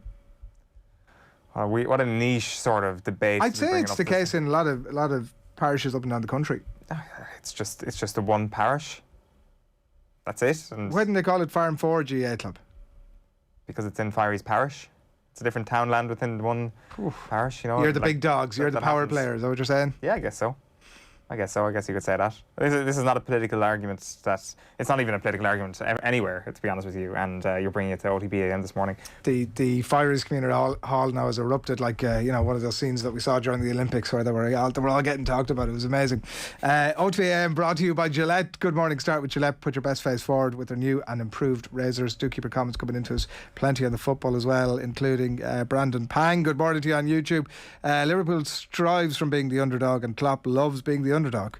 And as Philip Nolan says in response, underdog that expects to win most games, and that is pretty much sums it up all right. Will be interesting to see the pressure as it cranks up on Liverpool and Jurgen Klopp if the season doesn't start exactly as they would wish. And we'll speak to Caoimhe O'Neill of The Athletic in just a little bit to get our thoughts on that and more besides as well. And we have a live crappy quiz coming your way as well. So all that en route between now and 10 a.m. this morning. And John Giles as well in conversation with Nathan will be coming your way very shortly indeed. It's 10 to 9 on this Friday morning. We're going to stick with the GAA. Former Roscommon footballer Paul Earley is on the line. Good morning to you, Paul.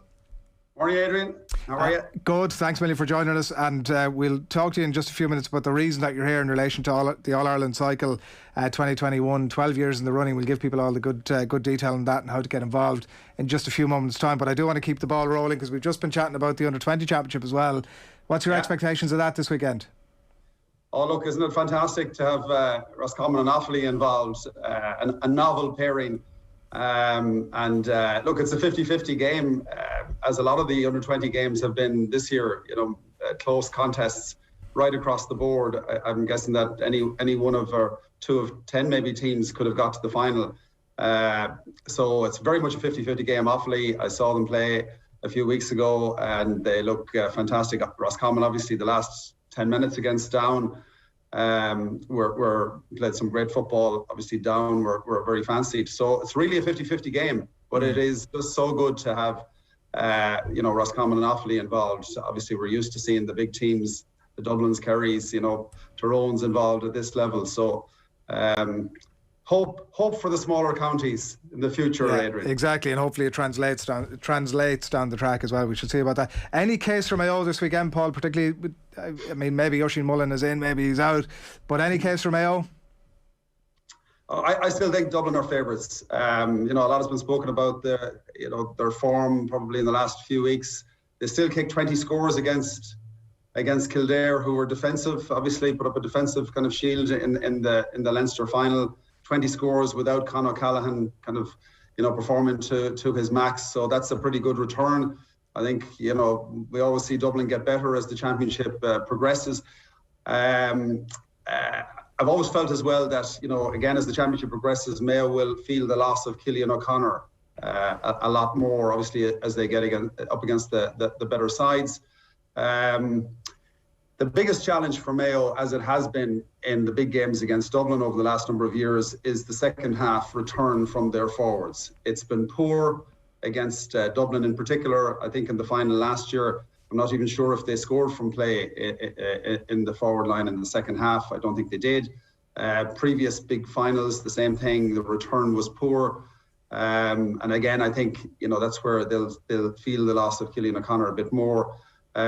Dublin's certainly not as strong as they were, and if you look at the bench is not as potent as it has been in the past. So I do think Mayo will be in the game at half time. The key question will be, will it be level, will there be a deficit? They need to be ahead, I think. They need to be probably 4 or 5 ahead coming into the last quarter to have a chance, but I still go for Dublin. From your time involved with the international rules, Paul, was there any of that simmering tension between Mayo and Dublin players that you experienced? I know that the Dublin players there was one year they didn't play at all, wasn't it? Because they were on their team holiday or something like that. No, I think the second year I was involved, James McCarthy played. He was the only one involved. The first year, I think we had 3 or 4 of the Dublin players. Didn't notice it unduly. You brought them into this panel. Maybe it was a week after the All Ireland was over. Maybe they weren't best mates, the Mayo Dublin players, in the first maybe week or a couple of sessions. But I never saw that kind of hatred, if you like to call it, emerged in the training or in the preparation. They worked very, very well together, I have to say. And I think that's a kind of a measure of a really top class sports person. They may have that kind of, as I heard recently, the lads talk about that hatred built up, if that's the right word, during championship. They've got to find ways to keep them as motivated, keep themselves as motivated as possible. But I think then when they switch to a different code or a different structure or whatnot, I think they can park that and move on. And I'm sure now that, as we've seen with many rivals over the last number of years in different sports, GAA, soccer, whatnot, there's good friendships that have developed, probably after playing careers have finished. And you'd hope to see that again with the Dublin and Mayo teams when they all hang up their boots. You mentioned Killian's loss earlier on, and the Oisin Mullen thing, obviously we're focusing on a little bit this morning as well, but is there almost like Aidan O'Shea could make up some of the Killian loss in some regards, between breaking a bit of ball, winning a bit of ball, scoring a few, taking off a few scores as well? But is there a possibility that James Horan has to satisfy himself with keeping Aidan O'Shea a bit deeper, a bit more towards the Mayo goal, with Oisin Mullen out to give that bit of protection, or do you think he still has that freedom to get forward? I think Mayo are going to have to play the running game. That's what suits them best. They're an incredibly athletic team. That's one of the reasons why they have been so close to Dublin over the last number of years. That running game out of defence with Paddy Durcan, Oisin Mullen now, Eoin, McLaughlin if he's playing, and others. That's where they launch. That's the launch pad of much of their success. The issue with playing the big full forward, and I've seen it over the last 2 or 3 years with different teams, sometimes they throw a full forward in there, but they don't support him with extra players when the ball has been kicked in. And we've seen that time and time again. They isolate him inside, and Dublin are the best at getting players back when a long ball is getting in. They get players back to the kind of the drop zone, as I call it, the breaking ball zone, quicker than any other team. When you have players like Owen Murchan in there, with lightning pace, they just sprint back. And I think that the problem that other counties have is that they just, don't release extra players into that kind of breaking ball zone. If Mayo have that as a tactic and they're going along to Aidan O'Shea, they've got to have 1 or 2 players very close to him, because he's not going to win them all in the air. If they do play him inside, they've got to have also Kevin McLaughlin on the field, because he is one of the best deliverers of the ball. And we saw what happened against Galway in the first couple of minutes in the second half. Kevin McLaughlin came on, Aidan O'Shea was in at full forward. It was Kevin McLaughlin who kicked that lovely kind of outside of the foot,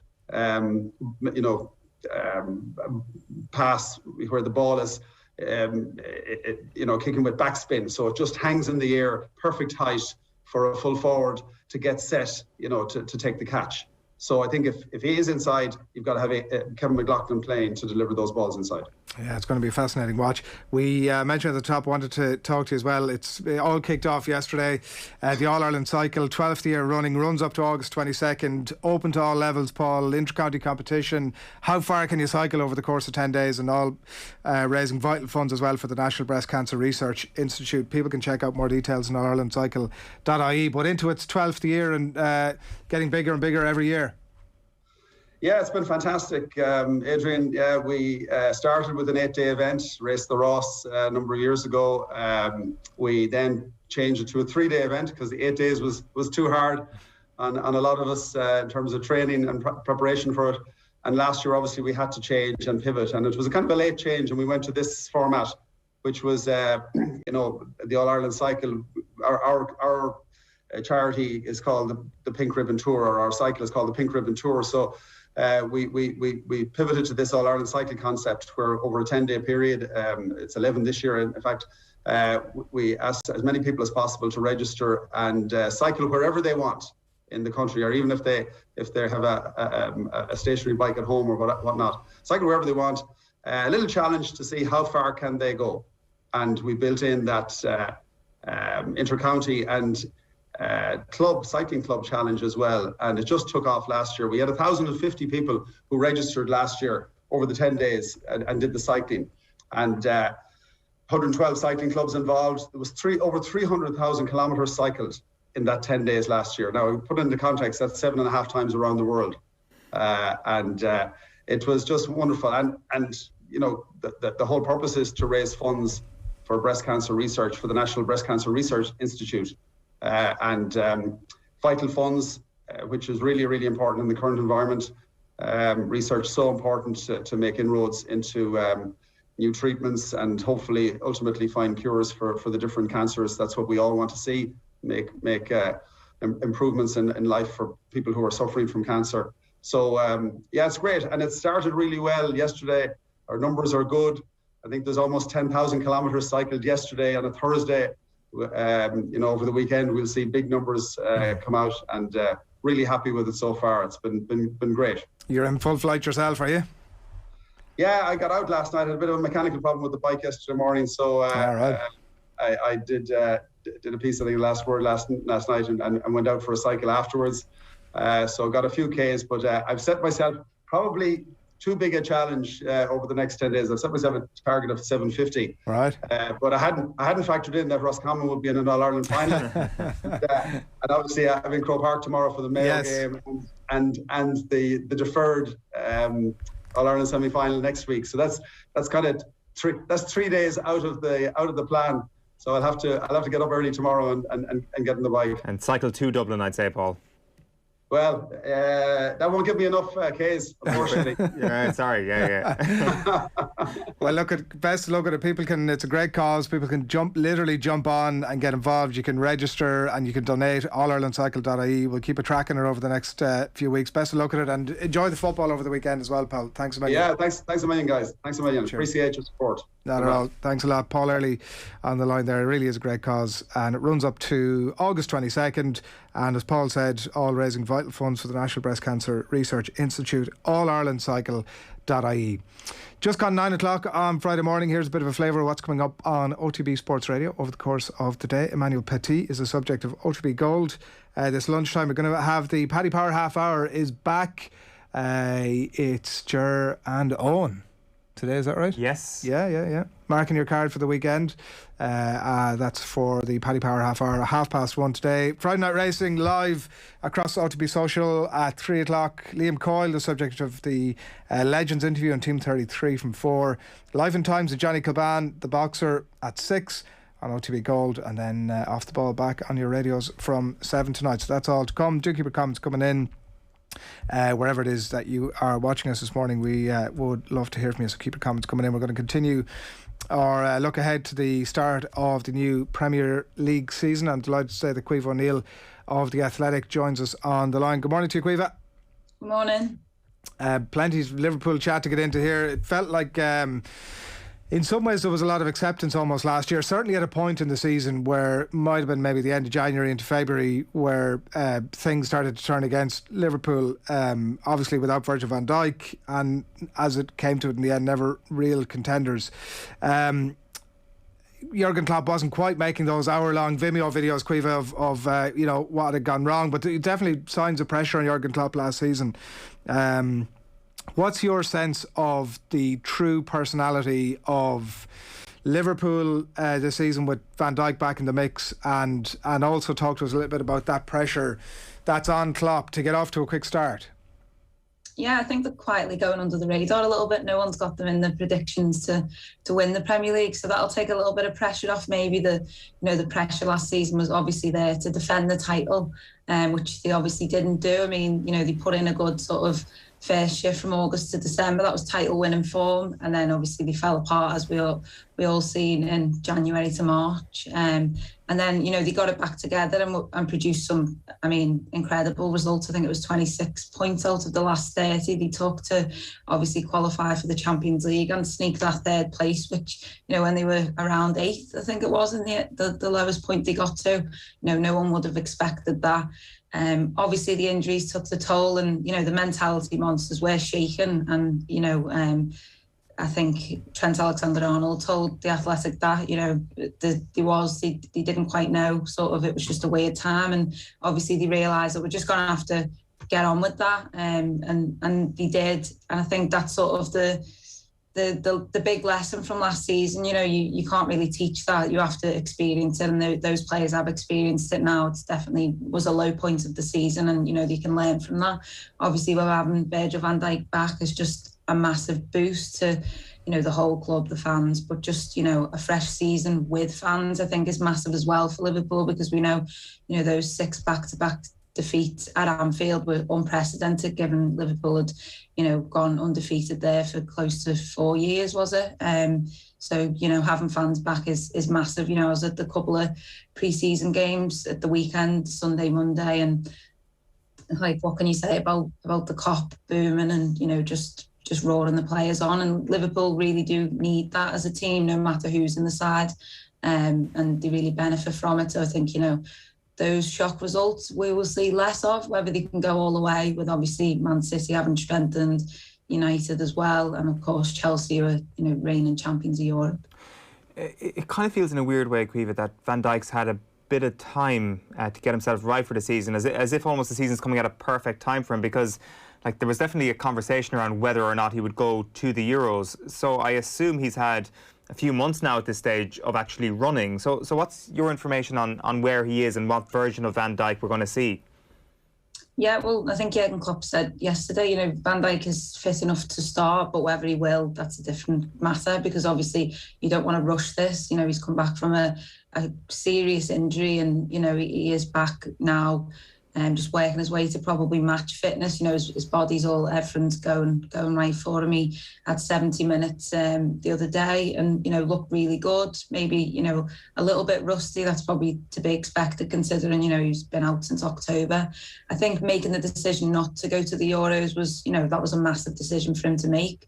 To be captain of Holland at a major tournament, saying that he couldn't go to that must have been huge for him. And obviously it was a important decision to make for Liverpool as well, to make sure that he was going into this season a full tilt, and I think he is. It's just, obviously, I think the Norwich games probably come too soon for him, whether he'll come on at the end to shore things up, depending on how the results go, and we wait and see. But yeah, I think, he's probably in a good place. He looks in a good place, having watched him play the other day. But again, it's just about probably managing that, and Liverpool will do that. What you said at the start there, Caoimhe, is something that we picked up on as well, that when it comes to the predictions about this season, it seems that everybody's writing this as, okay, it's a big four, but really it's a 2-horse race, where Chelsea and Manchester City are most people's tip for the title, and if it's not one, they won't have Liverpool in second place either. Is that a wrong analysis? Is that something that you personally disagree with?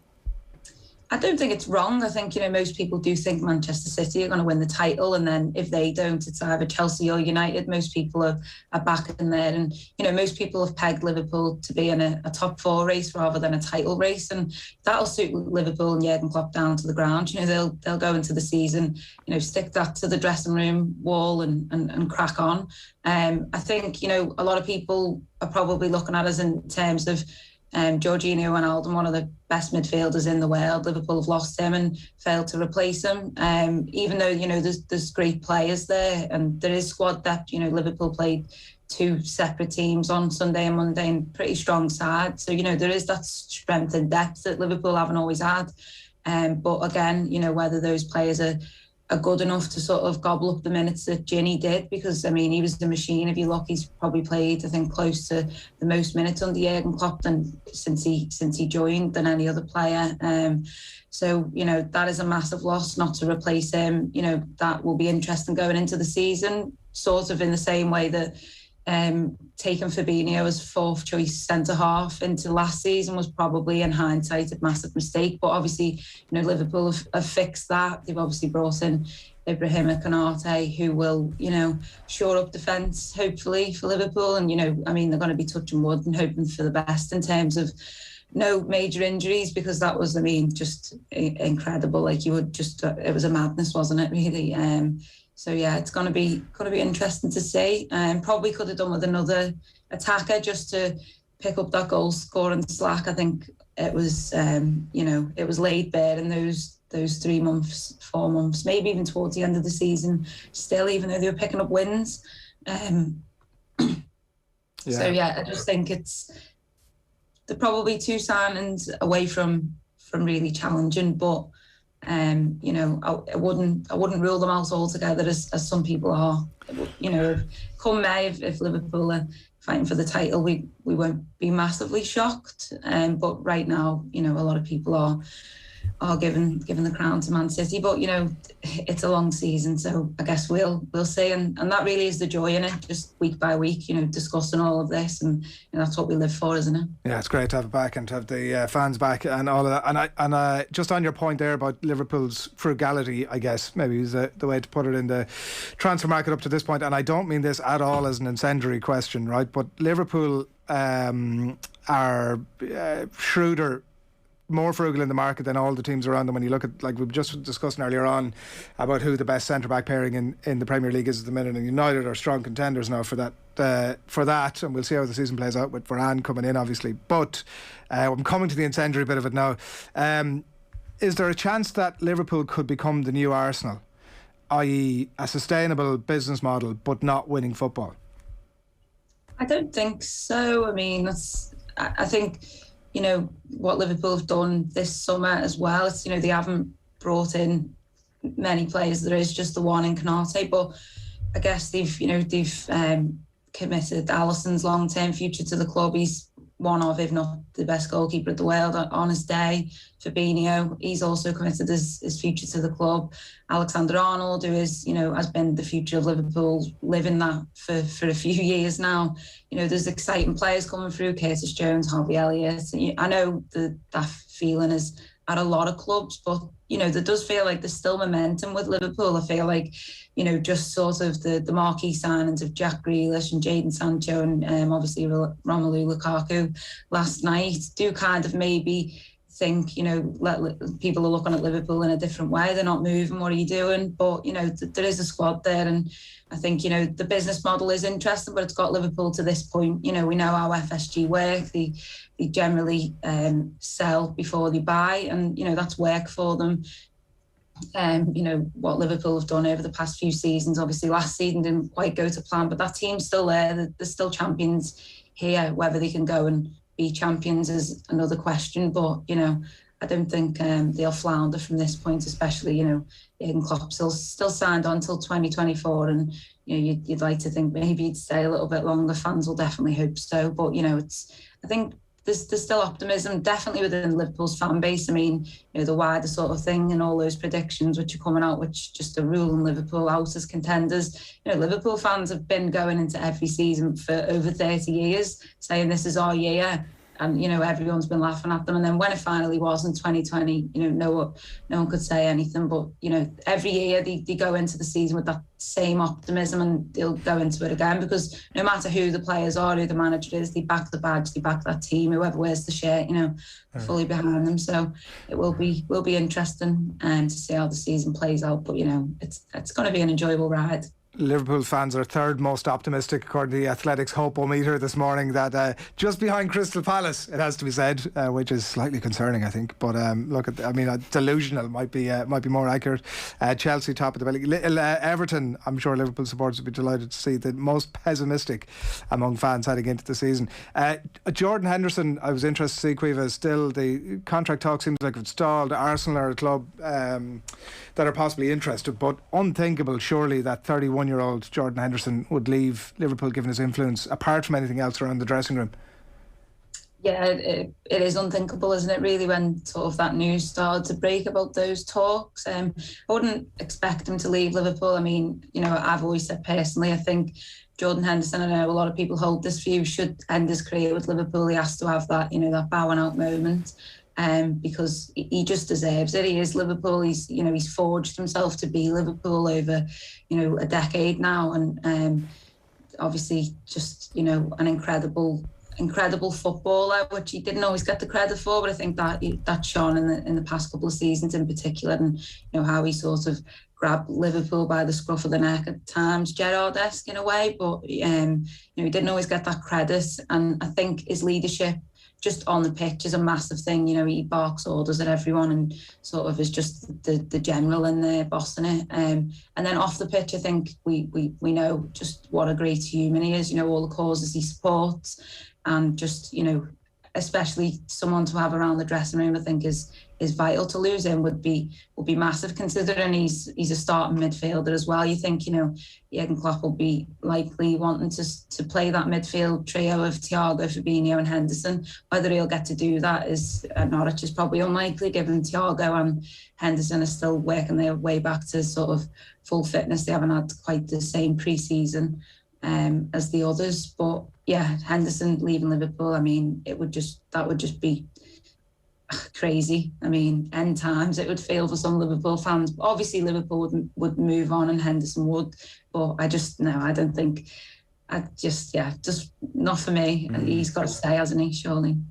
What about Jurgen Klopp? Do you think that in a year's time everything is still going to be fine with him at Liverpool? Obviously the contract goes way beyond next summer, another 2 years beyond that in fact. Do you think the noise will increase around Jurgen Klopp and his future at the club as this season progresses? I think it was interesting when the noise increased last season during those times, and people starting to think, could Jurgen Klopp leave Liverpool, which was a question on nobody's lips before that sort of, that crisis there after Christmas. I think, the reaction you've seen from Liverpool fans pretty much said what Jurgen Klopp means to them. And I don't know, obviously it's tricky when results don't go your way, and if Liverpool have a poor season, then, things will be interesting to look at. But I don't know, I think Jurgen Klopp is safe as houses as Liverpool manager Liverpool fans would be happy with him for the next decade, let alone, till 2024. So yeah, I know the pressure can increase on managers, but he dealt with it so well last season. And yeah, it's the same with Jordan Henderson. It's difficult because this team's so special and brought fans so many memories, and to think of it sort of starting to split up is, it's a difficult one to go through. As you can probably hear, my dog. Everyone in that house is excited about football coming back.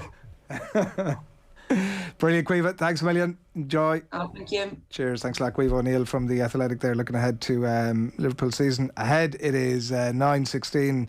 It's Friday morning. We've a live crappy quiz on the way. It's myself versus Gerry versus Tommy, and I can only assume that chaos will ensue. So that's on the way very shortly. John Duggan is standing by. Good morning to you, John. Adrian and Eoin, how are we? Good, thanks. We've been touching a little bit on the League of Ireland ups and downs last night, mainly downs, but Shamrock Rovers still fly the flag. Yeah, well, there's a lot of money involved in this, lads, and that's the thing to remember as well. Like €3 million on the cards if Rovers can get past Flora Tallinn now. They're one step away from this Europa Conference League group stage. So they were comfortable winners last night in Albania over Teuta, 2-0 on the night. Rory Gaffney with both goals, so a 3-0 aggregate win. So Shamrock Rovers are nearly there. Unfortunately for Bohemians and Dundalk, they're out of Europe. Bohemians brought the advantage, a 2-1 lead to PAOK in Greece, but lost 2-0 on the night. Keith Ward had a chance late on, frustrating for Keith Long and his team. Dundalk was 2-2 after the first leg against Vitesse Arnhem going into their match at Tallaght Stadium. They lost 2-1 on the night. They were bombarding the Dutch late on, but they couldn't get that equalising goal to send it to extra time. So frustration for Bohemians and Dundalk, but a big chance for Shamrock Rovers now going into next week. In terms of domestically, St. Pat's can go level on points with them if they win tonight now in the League of Ireland Premier Division.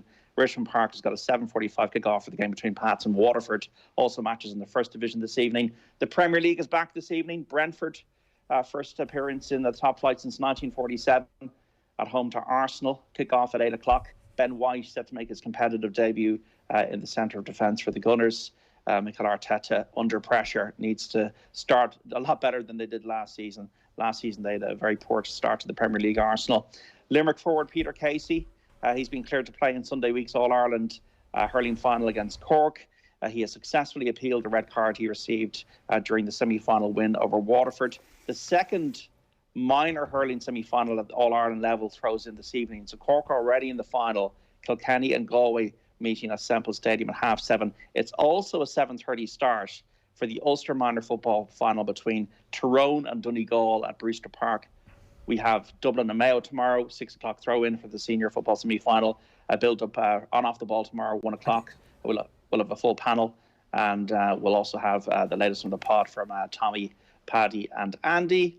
Padraig Harrington, 4 shots off the pace after round 1 of the Wyndham Championship on the USPGA Tour in North Carolina. Seamus Power is 3 under par, so they're both doing well. Russell Henley out in front on 8 under. Richard Bland of England leads the Kazoo Classic in Kent on 7 under par, but Niall Carney within the top 10 on 4 under par going into his second round. And today there's horse racing lads at the Curragh and Tremor.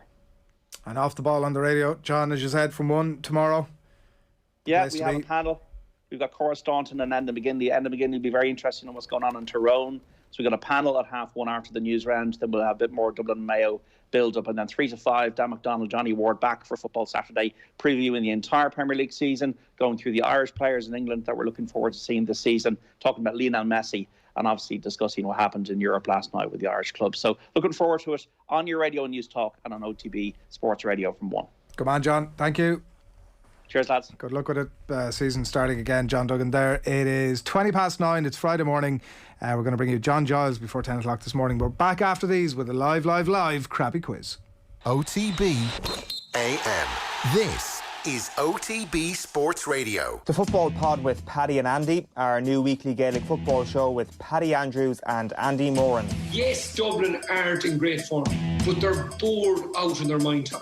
Paul Mannion and Jack McCaffrey aren't playing, yes, because of the stress and strain, but they're a bit bored, like. They're mid-20s, they should be still playing football for Dublin.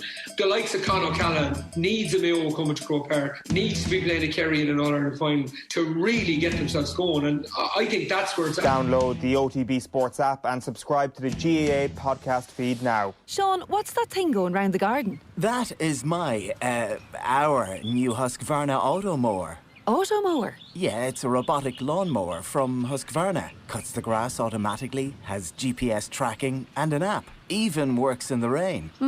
I just thought, why spend time cutting grass when I could spend it with the family? Great! You can put the dinner on, so...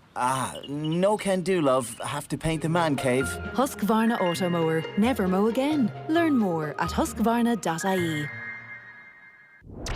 OTB AM. With Gillette, put your best face forward with our new and improved razors. Chris Waddle. Oh, you're kidding me! September. Kyle Lafferty. Are you joking me? Is that right? I know it's not right. Anybody else? Leash, was it? Like, that is one of the most stupid questions. Darius Vassell? Seriously, you all need to just stay quiet. This is getting really annoying doing this quiz. What is going on here?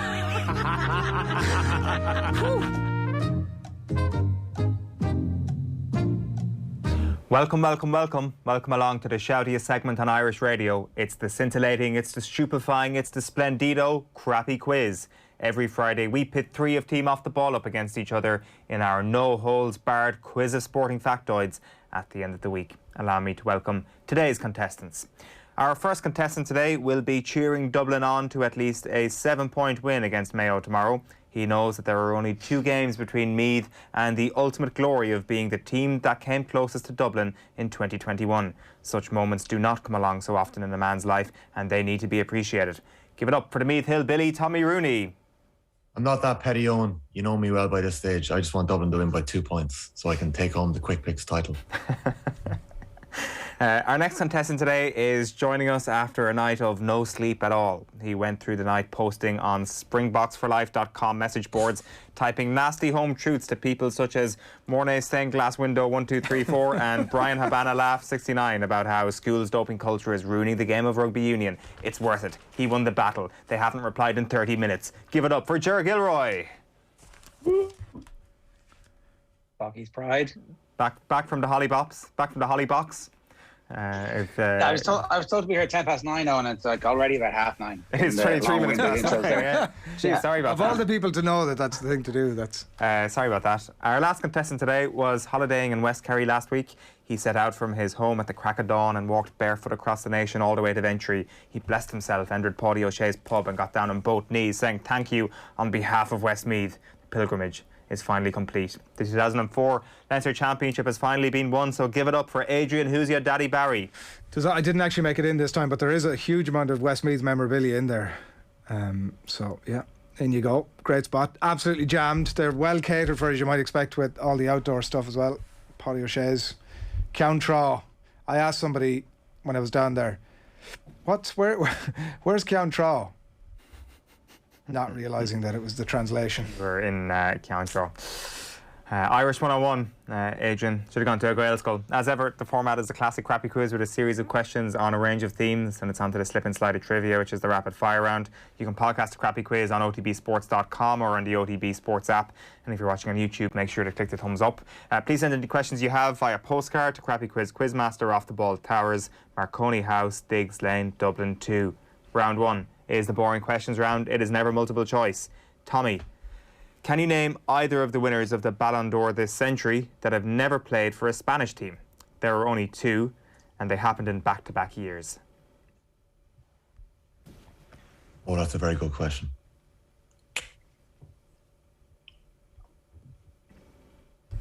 It's hardly Shevchenko and Pirlo. No. Gonna need one answer. You only need one. Only one? I only need one, yeah. Does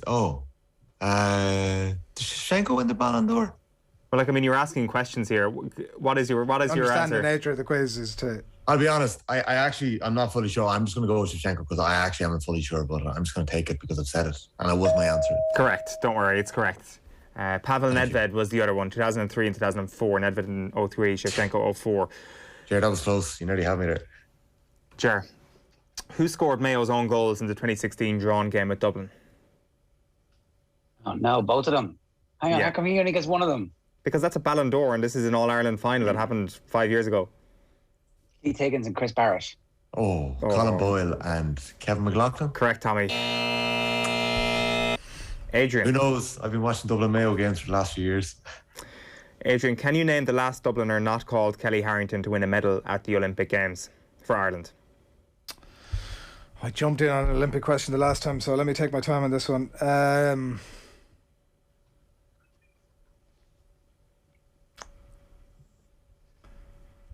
Where is she from? Are we counting that? Am I going back too far? All the questions. The last one to win gold. No, the last one to win any medal. Win any medal. Okay, well, that's a different kettle of fish now entirely. You've rattled yourself, Adrian. No, I haven't. I've got that. I'm going with Annalise Murphy. It's not Annalise Murphy. Anyone? Dealer? That was the question. Sorry, I was reeling from getting the Mayo question wrong. The last Dubliner not called Kelly Harrington to win a medal at the Olympic Games is one of the 4 rowers, one of which is from Cabra. Stop. That actually was the same question that...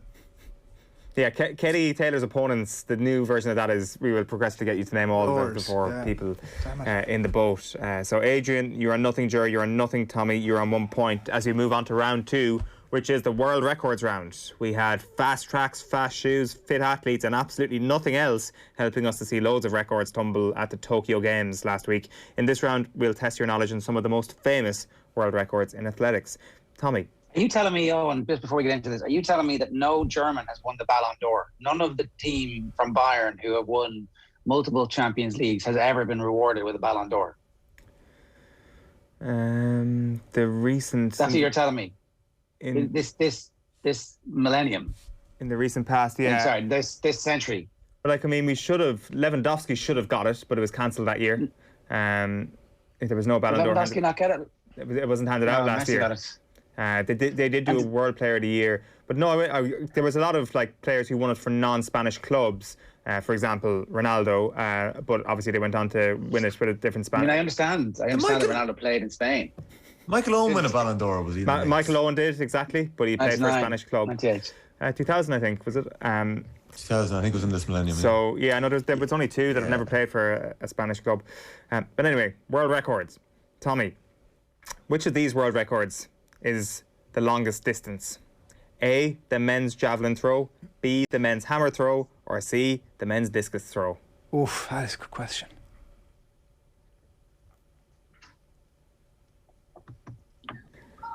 A lot of non-scientists involved in studying this question, aren't there? That's a really good question. These questions were written last week, and the quiz got canned by Tommy brutally because we were out of time. So apologies that it's not that timely, you know.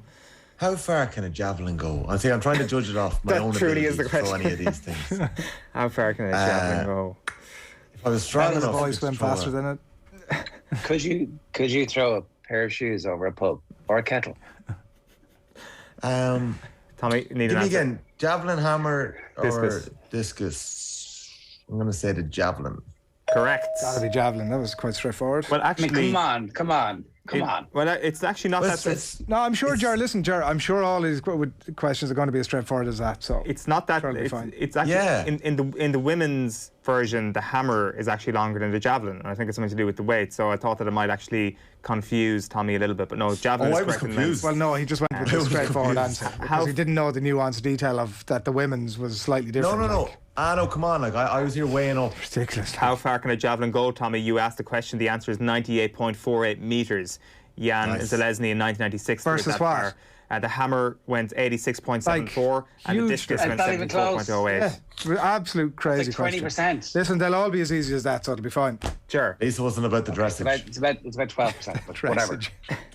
Sure, which athlete held the world record for the men's 100 metres immediately before Usain Bolt broke it for the first time in 2008? Was it A, Tyson Gay, B, Justin Gatlin, or C, Asafa Powell?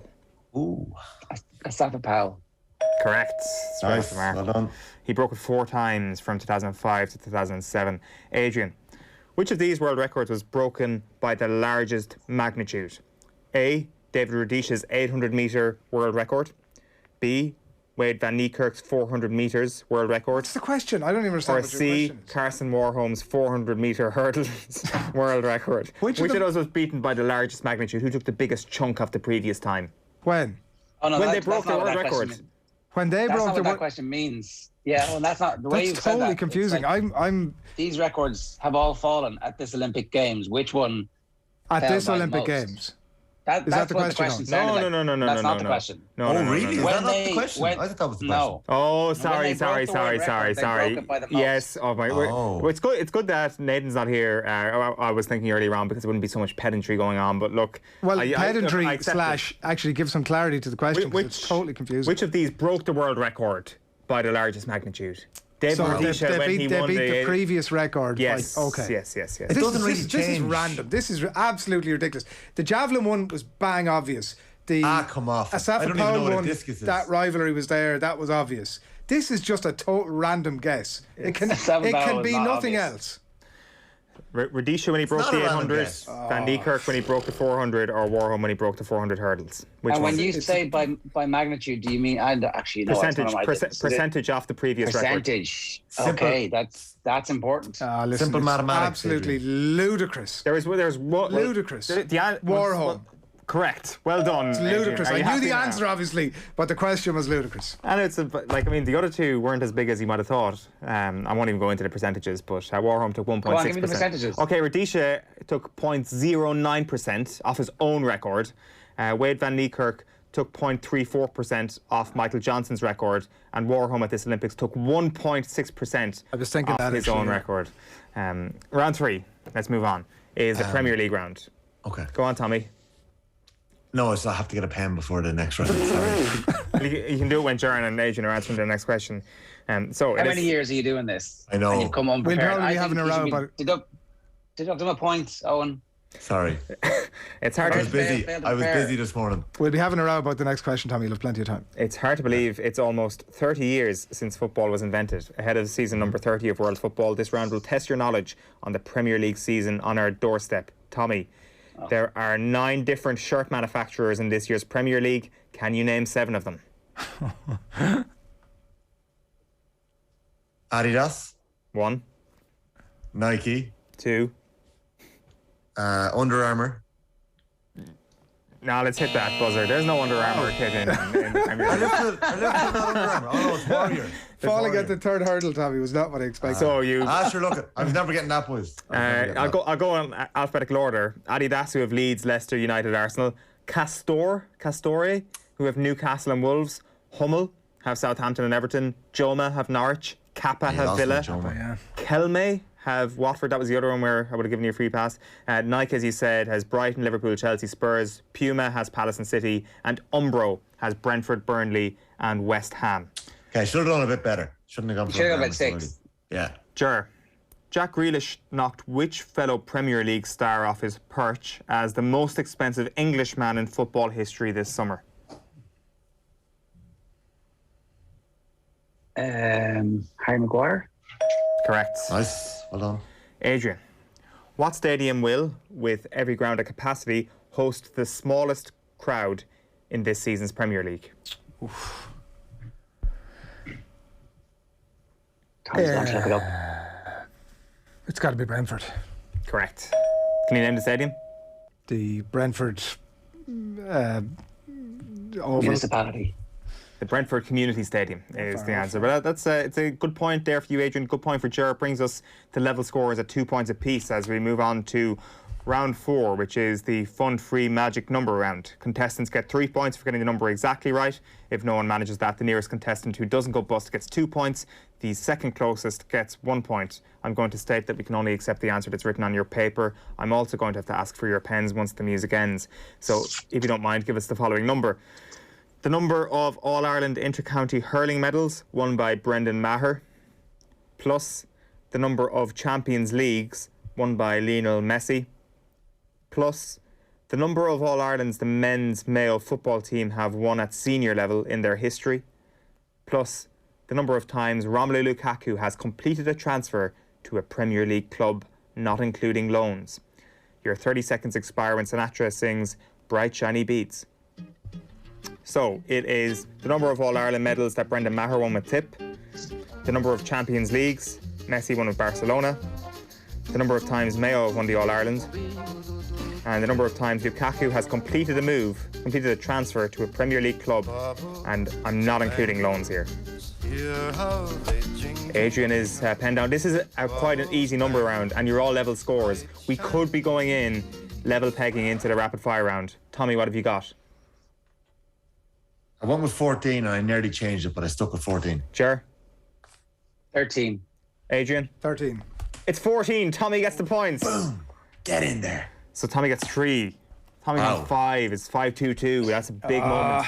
Big moment. Thank God I got that. I think we get a point for finishing second, I think. We've famously been over this in recent weeks. Tommy, take us through this. Brendan Maher has how many All-Irelands? 2. No, 3. 3. Deducting points. For God's sake, this is balls. Messi. You should not get the full I agree with that, Jeff. scores if you fluke it. No, lads. That should be a rule. Take off That's the point, rule, though. That's Messi. wrong. Messi. If the rules are wrong, we need to change them. Come on. If I get all 4 wrong. Make the brave decision here, Eoin. Messi has 4 Champions Leagues. 4. Yes.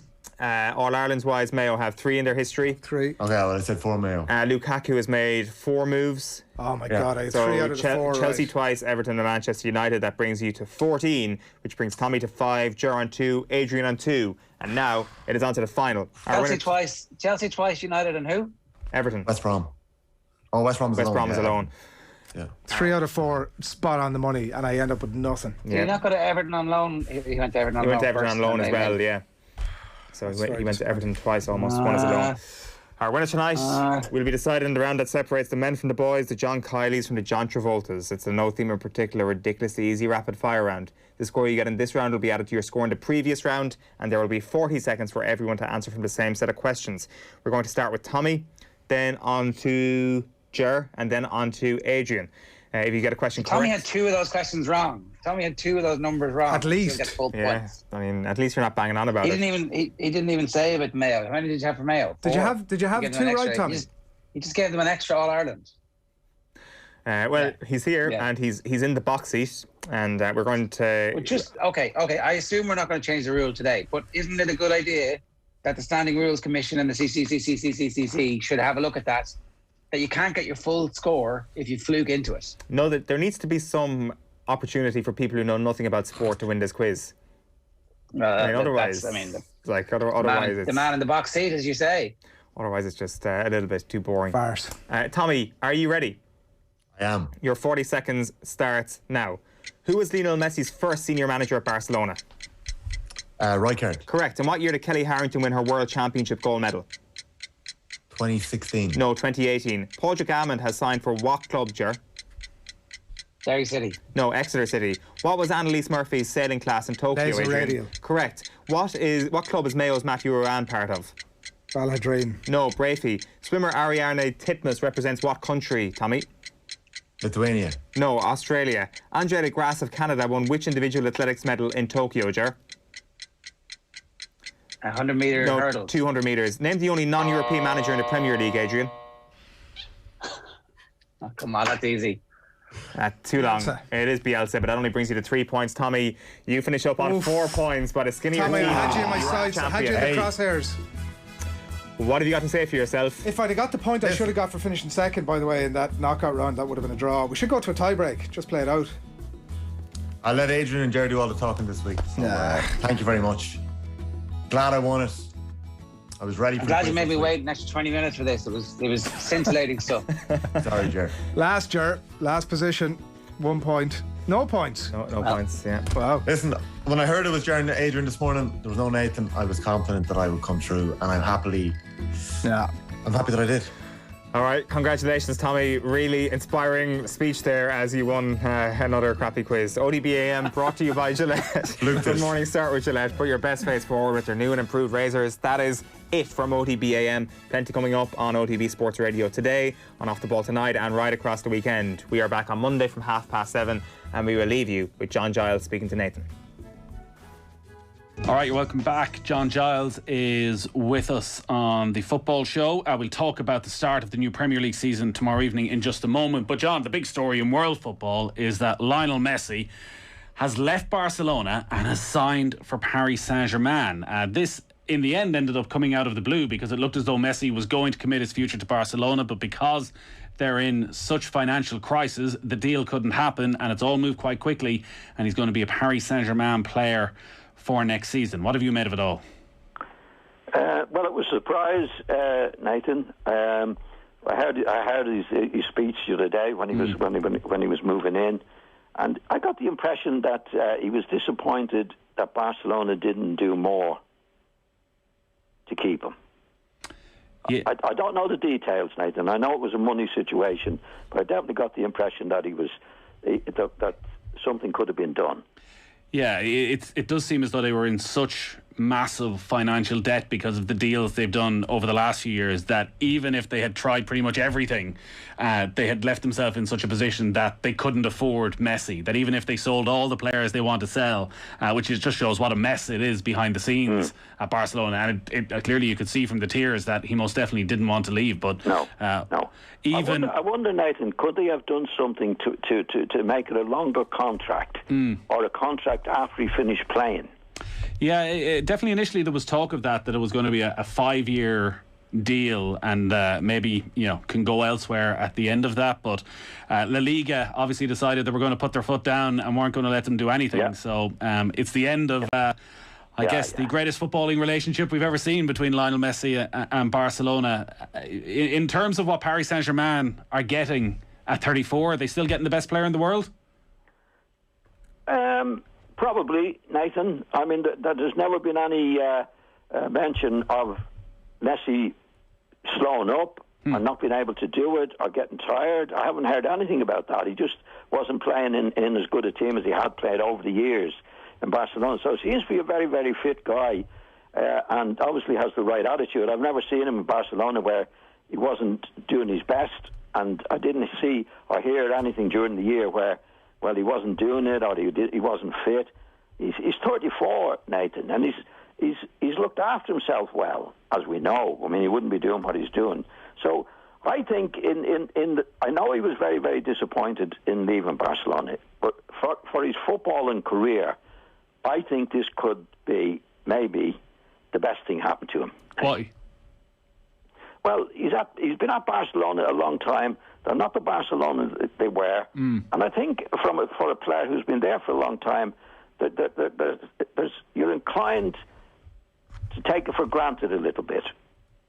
Now he has a new horizons to climb, going to that. So I think it does give you that little bit extra to say, well, I'm going to show everybody now. I'm disappointed I've left Barcelona, but it's new, and I'm going. And he's not playing with bad players, Nathan. He's gone to a big club with a lot of good players in it, as we know. But I think for his football, it could be the best thing. I think family-wise, I think he's very disappointed that he has to leave Barcelona. He's been there for such a long time. But football-wise, it's a new challenge. It's a new game.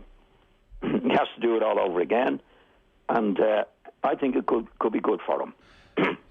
The question in terms of his legacy would be that in going to Paris Saint-Germain, success is almost guaranteed. That he's playing in a team now where they'll have a front three of Kylian Mbappe and Neymar, who are probably two of the other players in the conversation for the best player in the world right now, that anything less than winning the league would be absolute failure, and almost that anything less than winning the Champions League with the talent that they have will be seen as failure. That there's not much to gain from. Well, you can't take anything for granted, Nathan. That's for sure. You know, I think if he goes to where he's gone now, Paris Saint-Germain, and he does do some of the things he did and win some of the things, including the Champions League, at Paris Saint-Germain, it would be great for him. There's no doubt. But what I'm saying is, I think it's a boost to play for the new club after doing what he did at Barcelona. I mean, they had one of the great players years ago, Pirlo. I mean, if people listening remember, Pirlo was one of the great midfield players of all time. Yeah. And I think he played with AC Milan for years, Nathan. Yeah. He was the top player there. And they let him go to Juventus. And then he had a fabulous career for a short spell at Juventus. Now, would he have played as well at Milan as he would have done? In my own small way, Nathan, I was 12 years at Leeds, and Jimmy Anfield didn't want me. And I went to West Brom as player manager. Now, that was a new challenge. I mean, the year at Jimmy Anfield, I played with Jimmy Anfield, we didn't do anything. We didn't do anything. We didn't win anything at all. We were no good. And I felt, well, that's the way it is. Now, when I went to West Brom as player manager, I had to do it. I had to do it. And I didn't fancy going, Nathan. The family were happy in Leeds. We're going to schools and all the various things. But it turned out, to be two of the happiest years of my time playing football, because it was a new challenge. Yeah. I had a different attitude, definitely had a different attitude, because I was player manager as well at West Brom, than I think I would have had under Jimmy Anfield for another couple of seasons if he'd wanted me. Yeah. Which he didn't. But anyway, but all I'm saying, it's a new challenge for him, Nathan, football-wise. And I think if they're doing the job the way we think they're going to do it, I think in the long run, after 2 or 3 years, he'll be delighted that has happened. Yeah. Like, when you left Leeds, like, you got to the European Cup final that year. Like, your last match was in the European Cup final. And I know you didn't win the European Cup final, so you finish up without that trophy. But was there a sense of, I need to prove Leeds wrong when you went to West Brom? No. Jimmy Anfield didn't want me. Yeah. And you weren't going to West Brom thinking, I'm going to, I've been one of Leeds' greatest ever players. He doesn't want me. I'm going to show him what he's missing. Oh, definitely. Yeah. I mean, I played my last game for Leeds was the Champions League final. Yeah. Right. And I played well in it, in a match that I think we were robbed a bit in it. So, but Jimmy Anfield Jimmy just didn't want me, right? Because we went on holiday and I said, well, to renew my contract. No, but he didn't want me. We got back after the holiday and he rang me and he said, I've come to terms with West Brom. But he actually said, but I don't want you to go. To be honest, now, this was typical Jimmy in my case. Right. He was a very popular guy, and he might. But I said no. I've had enough. I'm going. So of course there was an attitude. I'll prove you wrong. Yeah. To do it. And what happened? It happened well for me, because when we did get promotion to the First Division, which was then I don't know whether it was the First Division or not. But anyway, we finished above Leeds that year, West Brom. And there was a lot of personal satisfaction. It did give me a sport. Right. Yeah. And I know we're a long time removed from it now. Like, was that something you would have been thinking of that season when you were looking at the table of, actually, I can't say it publicly at West Brom, but personally, it's a big thing for me to finish above Leeds. Yeah, well, I didn't have to say it, to be quite honest. Everyone knew. It was the league table. Yeah. It was the league table, and that was it. And at that time, now, the last thing I wanted to do, I've been 12 years at Leeds with the kids going to school and that. The last thing I wanted to do was to move to West Brom, to be quite honest. I didn't know anybody in Birmingham. I didn't know anything. It was a new job altogether. But I felt, well, it's time to do it. I'm fed up. I don't want to go through another year like that. And I did have an attitude. Well, I'll show you. Right. Who was in the Leeds midfield when you went back up against them? Actually, when we got promotion at West Brom, the first match of the next season was Leeds at Leeds. Wow. What was your reaction when you saw that come up? Billy didn't actually play in the match, but all the other lads, Peter Lorimer, I think Eddie was playing, Norman Hunter, Alan Clark. So there was still quite a lot of players played. But actually, I think that day they bought Tony from Sheffield United. I can't think of his name at the moment. I should be able to think of it. And he was there to replace me, really. Okay. And he was making his debut that day. And we got a 2-2 draw. Now, actually, we were 2 up on the day at Leeds that particular day. And did you leave one on the guy that replaced Tony you? Curry. Tony Curry was the lad's name. Yeah. Tony Curry. Did you leave one on him? No. Tony was very, very good. They paid a lot of money. Yeah. No, I didn't. No. You got stuck in on the day, but I'm only making the comparison between the Messi situation that when I went to Leeds, I probably played better for West Brom, I think, in the 2 years than I would have done at Leeds. So because I wasn't getting on very well with Jimmy Anfield anyway. Yeah. I think he was glad to see me go, and I wasn't sorry to go, although I loved the time I had at Leeds. Yeah. So you think then that even though it seems from the tears that Messi didn't want to leave Barcelona, and despite all he's achieved with the 4 Champions League and the countless La Liga titles, that actually he'll go there still probably feeling he has a point to prove? Definitely. I think when we look back at after 2 years and when he finishes playing there, Nathan, I think he'll think that that's the best thing I did. At the time when you're doing it, like I was 12 years of leave, the kids at school and all that, I didn't want to move from Leeds. I didn't know anybody in Birmingham. For football reasons, I had to. And there's no doubt after the 2 years, I was delighted that I did it. Right. It was the right move, yeah. Yeah. You want to do it. It doesn't do any harm to get that move. I go back to Pirlo when he moved. I don't think he was at Milan for a long time. I think the last thing he wanted to do was move. But when he went and did it. Because you want to show everybody, well, I'm not finished. That's the way you are. I think most footballers are like that. I'm going to show that they made a mistake there. So that is obviously going to be the big move in terms of world football this year. The big move for English football still hasn't happened. Harry Kane, will he stay at Spurs? Will he go to Manchester City? As luck would have it, it's our live game here on Off the Ball on Sunday, on the opening weekend of the Premier League season. The two of them meet at the Tottenham Hotspur Stadium, and the new Spurs manager Nuno is saying that Harry Kane is back in training today and is available for selection. Do you think Nuno should play him? No. Right. No, I'm surprised at Nuno. I'm thinking Nuno, like up to last week, he hadn't even had a chat with Kane. No. Nathan, when you're a manager of a club, you can't have a player like Kane not speak to him and then play him. It doesn't make sense. I'm surprised at Nuno because maybe he's under instruction from Levy, the main man there. Is to say, because I heard him made a few comments where I want him back in the team.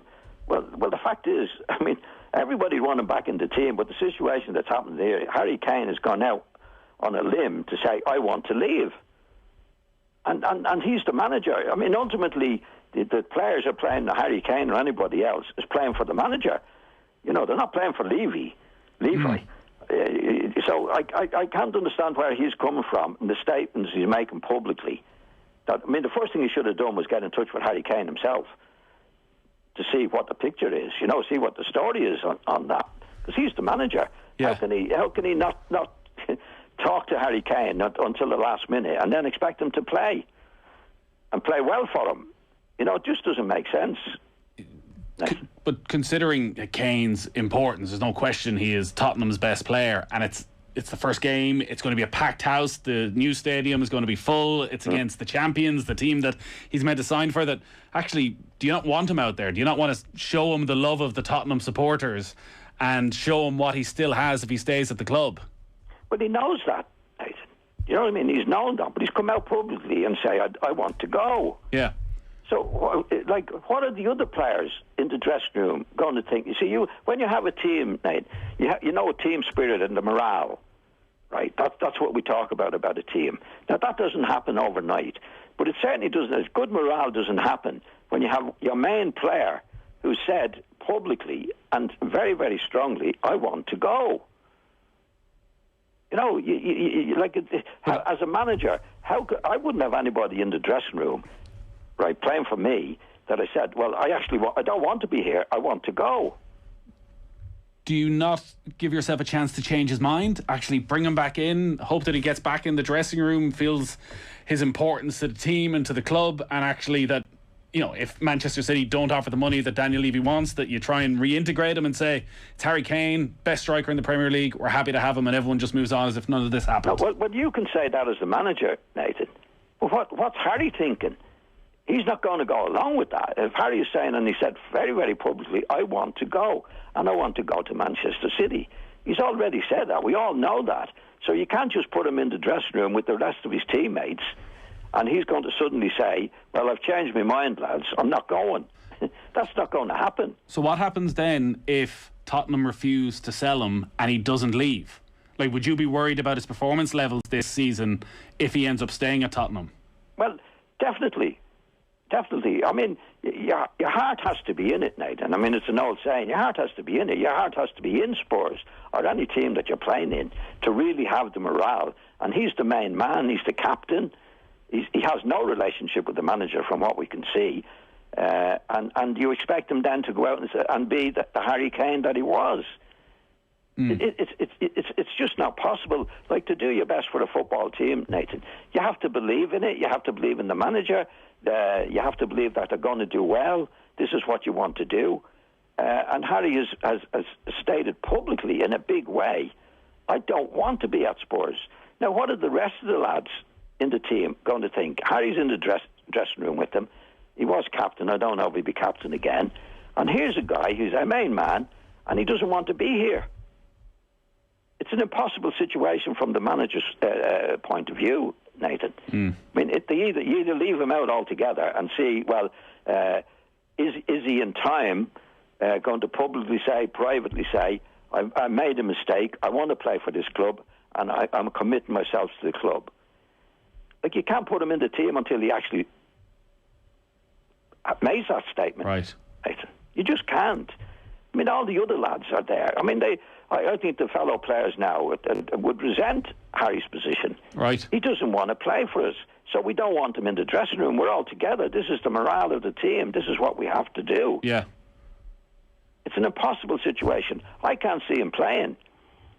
I just can't see him playing and hoping that there'll be some sort of a deal done, because nobody's going to win in this situation. You know, Spurs are not going to win in the situation. Presumably they're paying him at the moment. They haven't suspended him. You know, Harry Kane wants to go to City. City are waiting.